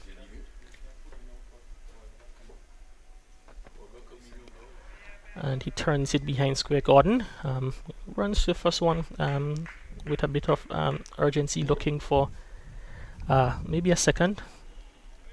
Yeah, a lot of space on just forward of the umpire there, and the field at mid-wicket, straightish mid-wicket. Had some running to do now.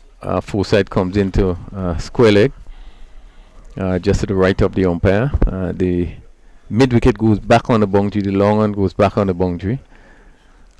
Yeah, you see for George, mid-wicket is employed deep mid-wicket, and with the fielder in short at square leg. And for Gordon, it's the opposite, square leg back and mid-wicket in.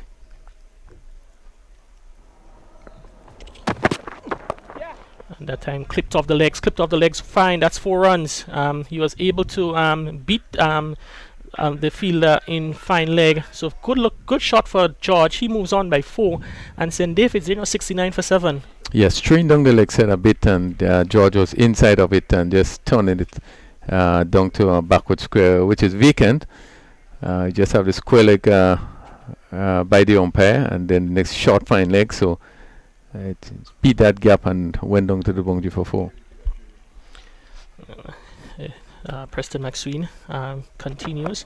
This time the ball on the middle stump and played out to the leg side. Crony, with all that action you've seen happening on the leg side, surprised there is not another fielder inside the circle on the leg side. Yeah, definitely should be. You have the square leg, you should have your mid-wicket in place. And even your long on, probably I would bring up the long on, because the players are not really looking to be aggressive or to hit, and therefore you want to keep things tight. But the opportunity was given there. There's still a big gap on the onside. Just a square leg in. That one comes off the outside edge behind square for a single. So Melvin Gordon and Keon George, they have been involved in a partnership now yielding 24 runs as the 14th over comes to an end. Still needed 47 of 6 overs with 3 wickets in hand. Yeah, the biggest partnership of the inning, 24. It's 71 for 7. 14 overs completed. This pair again is having a mid-wicket conference, and this is something that we haven't been seeing pretty consistently throughout this tournament in terms of batsmen meeting and maybe looking at this, analyzing the situation and planning. I think what we have seen today really is probably a lack of planning, a lack of effort by the St. Davis team. This pair would be hoping that they could stay on for probably the next 4 overs to maybe bring them as close to the score as possible. Yes, it's going to be Cyrus. He will resume and is pushed forward there, come through for a quick single, and the batsmen are able to cross over. So 1 more run to Gordon. He moves to 12, and the score now trickles over to 72 for 7. Yeah, just a bit that running look pretty dangerous there, as it just went on the offside, and Alexis came in quickly, and really the throw was high. But really a single that really looked dicey. As Keon George tugs that one down to long on for a single. And brings back Gordon on strike. Yeah, and it continues to drag that delivery down to long on. Really would have been a better option to hit that ball straight. Looking for the big drive is Keon George. Not getting hold of it, and the timing not there when bouncing down to long on. And Gordon swinging across that one, misses it completely, taken behind by the wicketkeeper Emmanuel Stewart, who dislodges the bails. So another dot delivery, 2 consecutive, delivered up there by Cyrus in over number 15.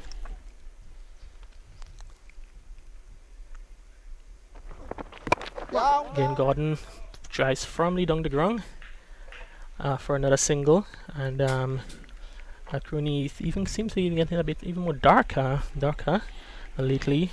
Some even have heavier clouds sailing in from the eastern side over to the western end. Again, Keon George drives down the ground. The fielder at long on does the fielding, so it's the end of the 15th over, one which conceded 4 runs, and with 5 overs to go, St. David's, they need 43 for victory with 3 wickets in hand. Yeah, we see some big drives there from Keon George in this over, trying to play some big drive, but again, not getting any power into it. Again, because really he's pulling his body away and looking for power, and really not getting into the right position to play those shots. And as such, he was only able to pick up 1 run, but some overpitch delivery that really should have been, being hit away, but not being able to get power and not being able to get direction, really, because really not in position. But he prepares to face Maxwell now. Delivery outside the off stump. Keon George reaching for that one, pass over the top of the bat. So start the 16th over with a dot ball. Yeah, looking to beat the backward point, and really, if he got hold of that, really would have really rushed to the boundary. There's no feeler there, but they would no need to really step it up if they going to seriously challenge the score. He's again the bad judgment, looking to come along the track before the ball is being delivered. And if he waited, probably would have been a better position to hit it square. Yeah, and the bowler was able to react on that occasion, see the batsman advancing down the wicket. He was able to throw it further away from his reach, and Keon George was not able to get hold of it. So it's 75 for 7. Over number 16. Again, outside the off stump, and Keon George seems to be struggling to get there. Looking at the direction of the umpire, indicating that it probably was a bit out of his reach. Umpire Manwaran disagrees with his opinion. So 3 dot deliveries to start over number 16. Yeah, no movement towards the ball. He's actually moving away from the delivery, which means really he wouldn't be in any position to hit it. Yeah. As that ball seeming away outside the off stump. Let's see what happens now. That one, he's able to get some bat onto it, but he plays it back down the pitch where that is Maxwell moves to his left to collect. So good over so far from Maxwell. 4 dot deliveries. Seems to be applying the pressure a bit on the St. David's skipper, who is now 26 of 40.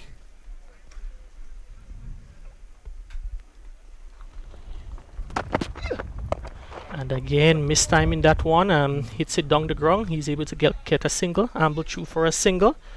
So just one of the first 5 deliveries in the over.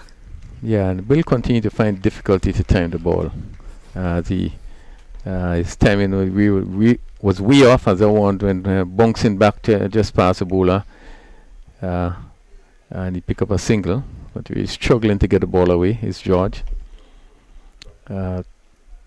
Gordon.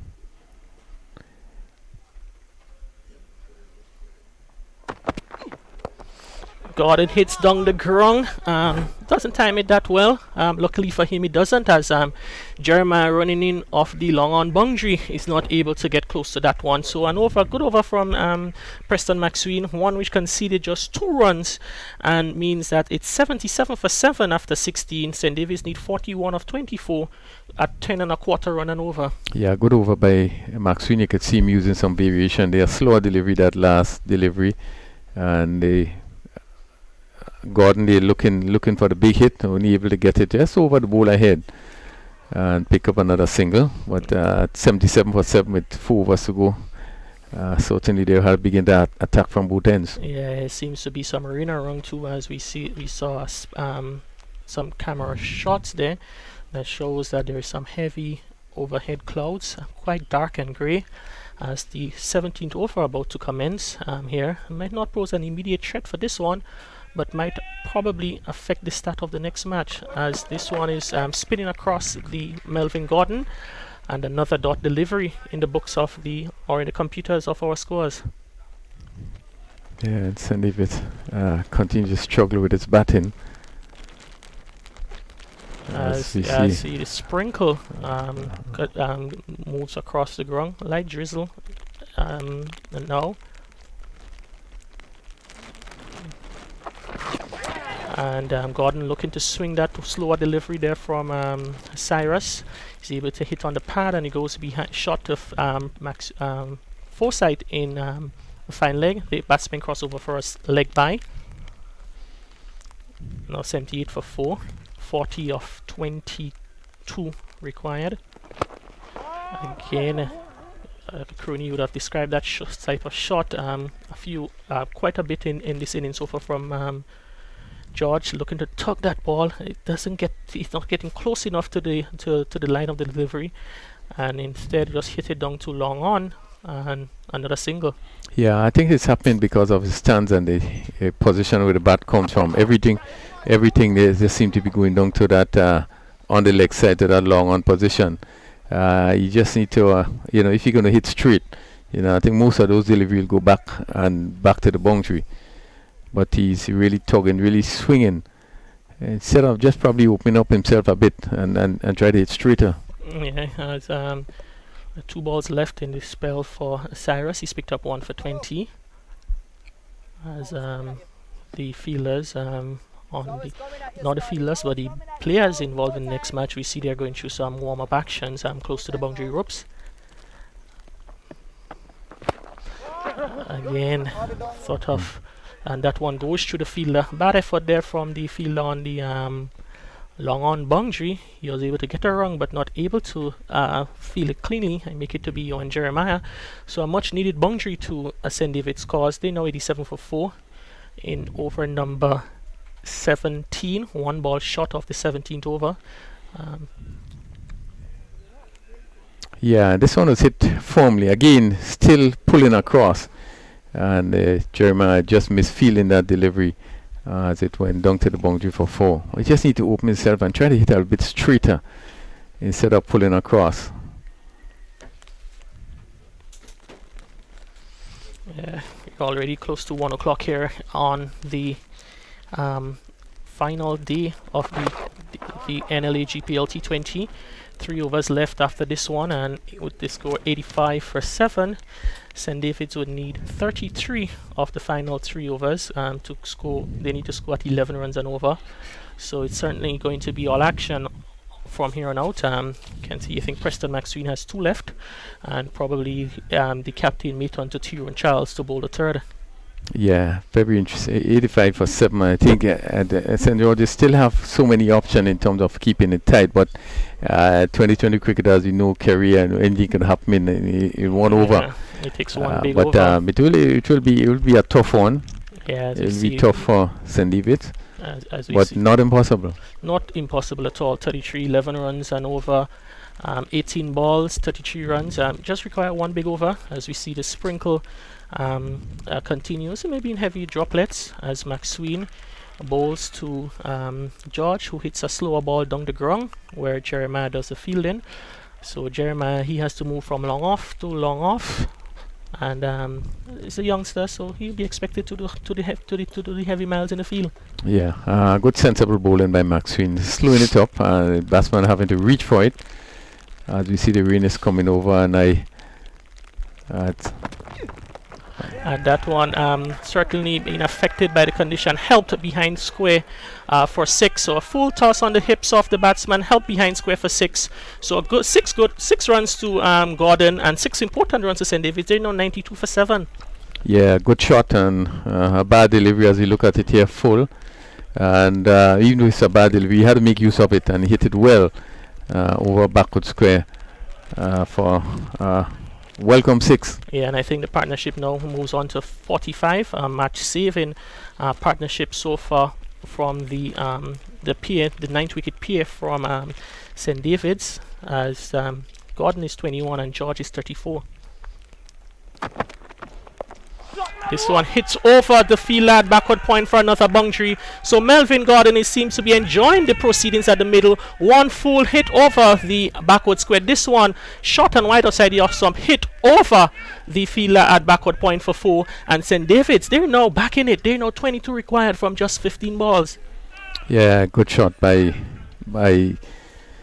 they played by Melvin Gordon. I think it was short, and they really got on top of it, just over the backward point. Who jumped, was not able to get their hand to it, and it went down to the boundary for 4.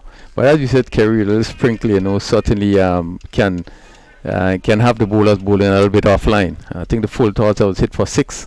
Certainly seemed to have slipped. This one was short, and he gave it the right treatment. Yeah, it has.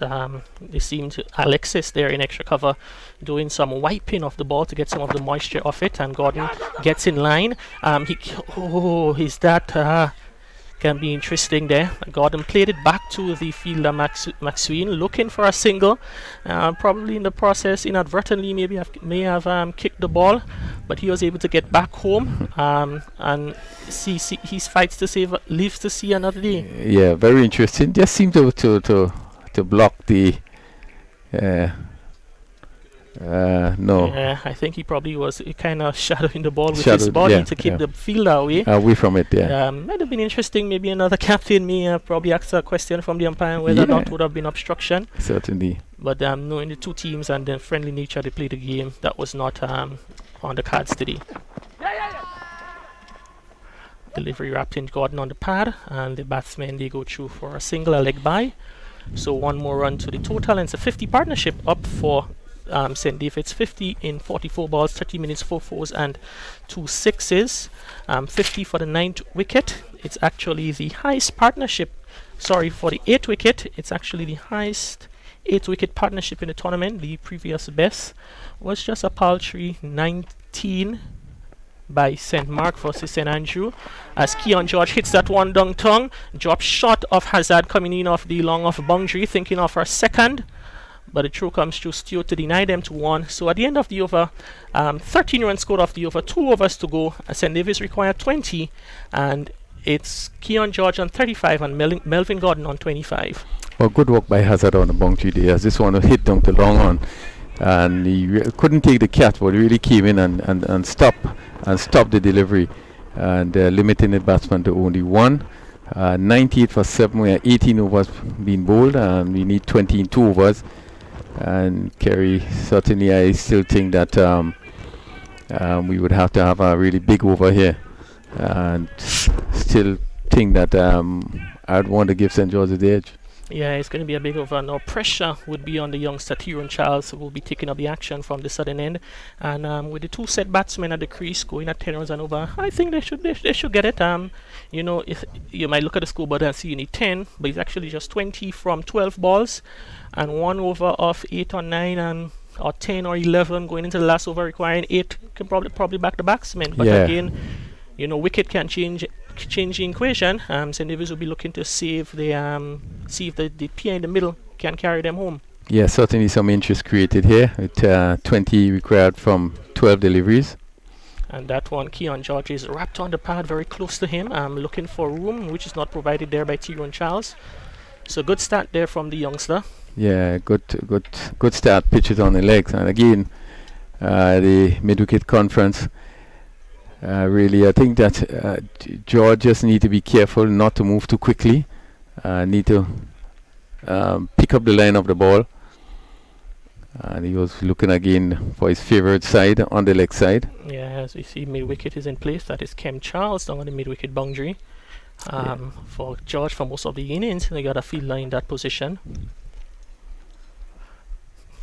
Certainly Crony so far 103 with 2 overs to go. Seems that we could have a late start for the final, as that one again, George losing his shape a bit, hit it down to Jeremiah at long on, so 1 run to George. Now 19 needed of 10 balls. Yeah, you look at his stance, and every shot he look to play is going to go down to that long on position. Look where the bat coming from and how he's swinging. So there's nothing really that going to straight. The off drive will be a difficulty for him, or even the cover drive. He had to be really wide off the off stump. But everything else is going down to long on. And I think the fielder is well placed down in that position. We have a wide mid wicket and a long on. And certainly, you just need to keep bowling him there. He's just going to pick up the ones. For Gordon. Gordon swings across the line of a delivery, so not a dot delivery, and the 3 balls bowled so far from Tyrone Charles. Just 1 run conceded, and we saw for George. Tyrone Charles came around the wicket, and now for Melvin Gordon, same left-handed type batsman, he's now over the wicket. Yeah. I guess. And you wonder why your players are not willing to play straight, even they're going to hit. I mean, what we saw yesterday from Teddy Bishop, nothing went across. It was really straight. Tyrone Charles to continue. Gordon advances down, hits it over extra cover. There is some work there for the fielder on the boundary. He comes around to save the ball, 2 runs, and good powerful throw there from, I make it to be, I can't really make out the field. Oh, that's Preston McSween down on the cover boundary. So the big guys are covering the boundary. You have Preston McSween in covers, Nicholas Redhead on long off. So far, just 3 runs conceded of the 19th over. Yeah, a good over. They probably need 2 boundaries in the last 2 deliveries. They need 17 of 8. Would certainly want to get it in the range of 10, 11 of the final over. And that one hit down the ground. Good shot, but doesn't time it well. Good fielding from you and Jeremiah to restrict the batsman to 2. And there's an appeal for run out, and he's given. Keon George's run out coming back for the second. Excellent fielding there from you and Jeremiah to get the return into Tyrone Charles, who took a very smart return to dismiss the St. David's captain, coming back for the second. So Keon George goes, and it's now 102 for 8. Yeah, and a bit of poor run in there. He really had time to get back. For the second run. I think it's a bit of slow run in there by George, and a good throw by the fielder there, and just went short. Yeah, poor running by Keon George. I think he was really slow in getting back there. But as we continue to see, Kerry, he's really prone to run out. I think it's again an area of the game that is really weak, and he was not able to make it, but good stand by this pair. Yeah, most certainly they have rescued their team from a very precarious and embarrassing position. Now I've placed them in a position with a shot of a victory. Still need 16 of the final 7 balls, and crony Tyrone Charles today 2.5 overs, 1 maiden, 1 for 6. Yeah, certainly been top stuff from the young under 19 player. Yeah, bowler keep his nerve and really bowl a good over. And never keep the ball right up. This was a full toss that was hit straight down. Again, the timing by Gordon, he didn't get the timing, so it really went down, bouncing down to that long on fielder, who made a good stop, had to dive, and really.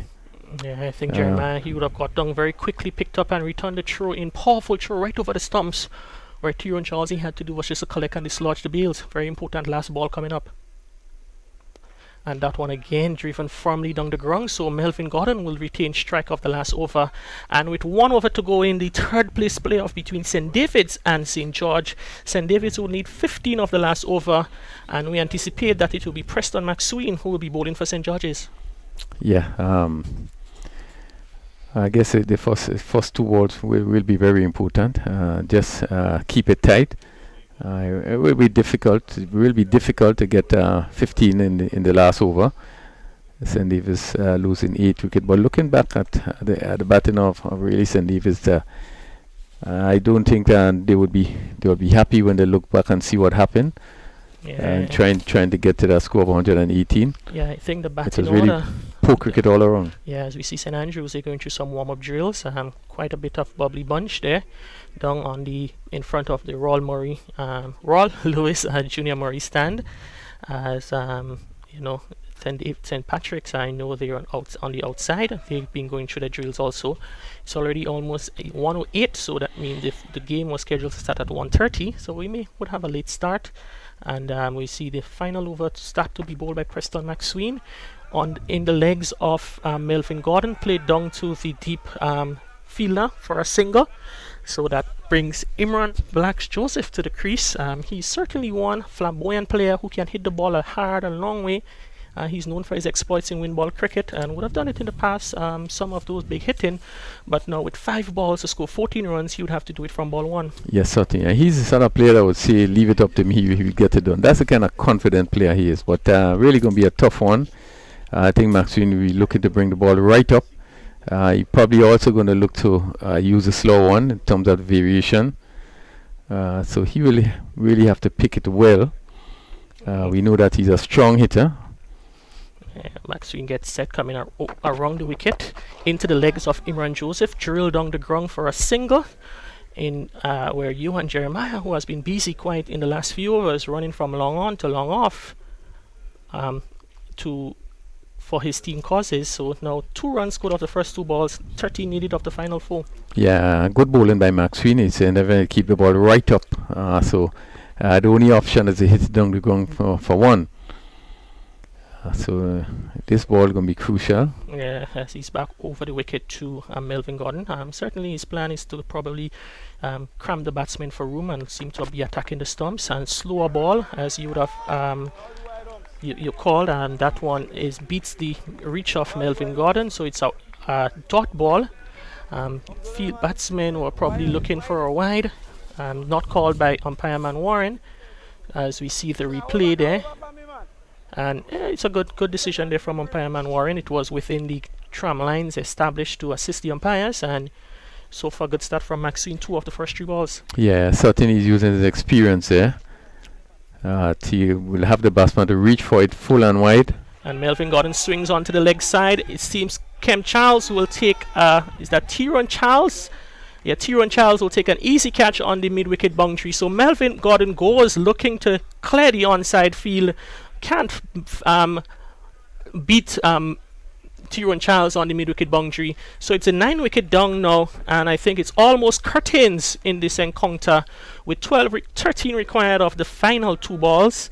I think the most that can happen now, Crony, is going to be a tie. I do not think we have enough time for the super over. So if 2 sixes are hit off the final ball, the decision who wins this match will come down to who scored the most boundaries throughout the match. Yeah, and good inning by Gordon. I think he really tried. I think he's one of the batsmen very positive, and really played a good inning. Again, trying to clear the mid with the fence. I really had not a choice but to try to clear the fence. Yeah, and just held out on the boundary. So yeah, he had a good knock, and certainly I think if you're in, it could be very difficult unless Imran Joseph can do the impossible, hit 2 sixes in 2 deliveries. Yeah, has straight into the wicket, number 11 batsman with number 10 on his back, Jaron Noel. And Blacks winds up and hits over wide long off for 6. So it is possible now with 1 ball to go, 7 runs to score. Blacks would be looking for another 6 to probably tie the encounter. Yeah, slow ball there and hit well. Well picked there by Imran Joseph. So 1 ball to go, 7 runs to score. As we said, there is not enough time for a super over if it's required. So the result will be determined by who hit the most the boundaries, if the game goes that stage. As we see a shorter ball, and Preston McSween ensures that scenario doesn't play out. As a batsman, they played down the ground, coming back for 2. The return comes in, so it's victory to St. George's in the 3rd place playoff, winning by 4 runs against St. David's. At the end, it became a competitive game due to the partnership between Melvin Gordon and Keon George, but when those 2 batsmen was dismissed not too far from each other, it was all curtains here at the National Stadium. Yeah, certainly good performance by St. George. I think they more wanted to win today. I think they played better cricket. There was more focus, And certainly they deserved the victory. St. David just going down just by 4 runs, but really it wasn't good cricket really by St. Davis. I don't think they bowl well, they field well, and the batting was awful. And really, St. George's would have come back strongly to bowl St. Davis for 113. Just look at the scorecard. Shondell Regis, he was caught by short bull redhead for 4. Ryan John caught Jeremiah, bull redhead, no score. Hassan Jackson caught short bull Charles for 4. Kimo Peters, he made 6.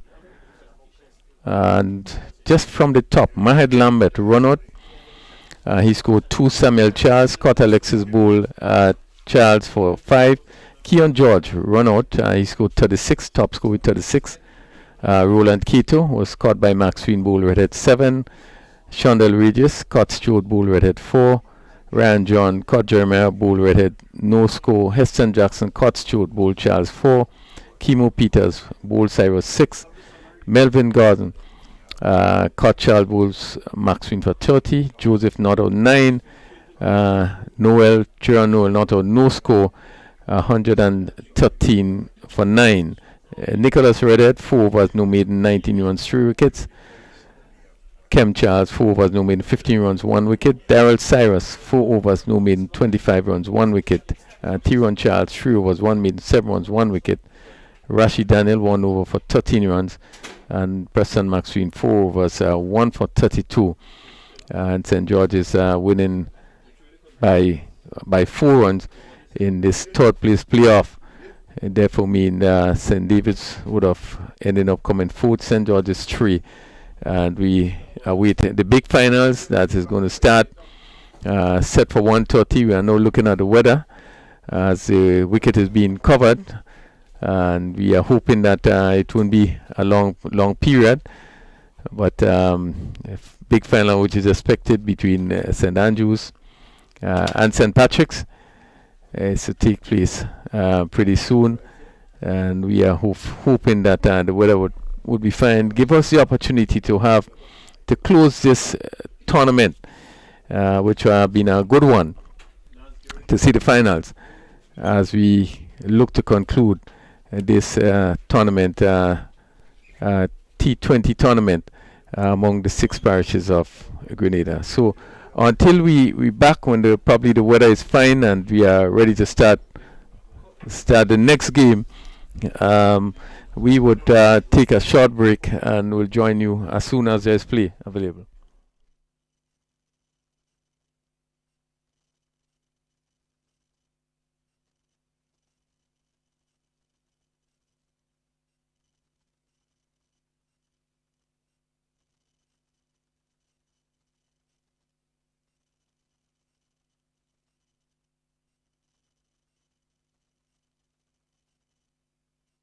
More jackpot money, more reasons to play this game. More money for way. Super 6 a bigger jackpot game. Now you love Super 6 even more. With more money. To the jackpot galore. Play more, win more, have more fun. With more jackpot money. Super 6 is my number 1. With the new and improved Super 6 team, the jackpot keep growing and growing. I'm growing. More jackpot money, more reasons to play this game. More money for way. Super 6 a bigger jackpot game. Super 6, bigger jackpots, more chances to win.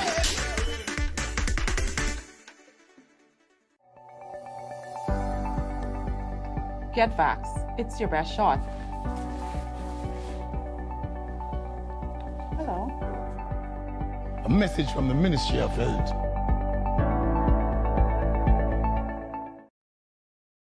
Holy natural spring water is a water for every occasion on the field of sports, at your workplace. Just open the bottle and savor the pure, refreshing taste. Holy natural spring water is produced in Mama Can St. Andrews and is available in all sizes nationwide. To order, telephone 444-7654 or 533-7654. Holy natural spring water, Grenada's purest bottled water.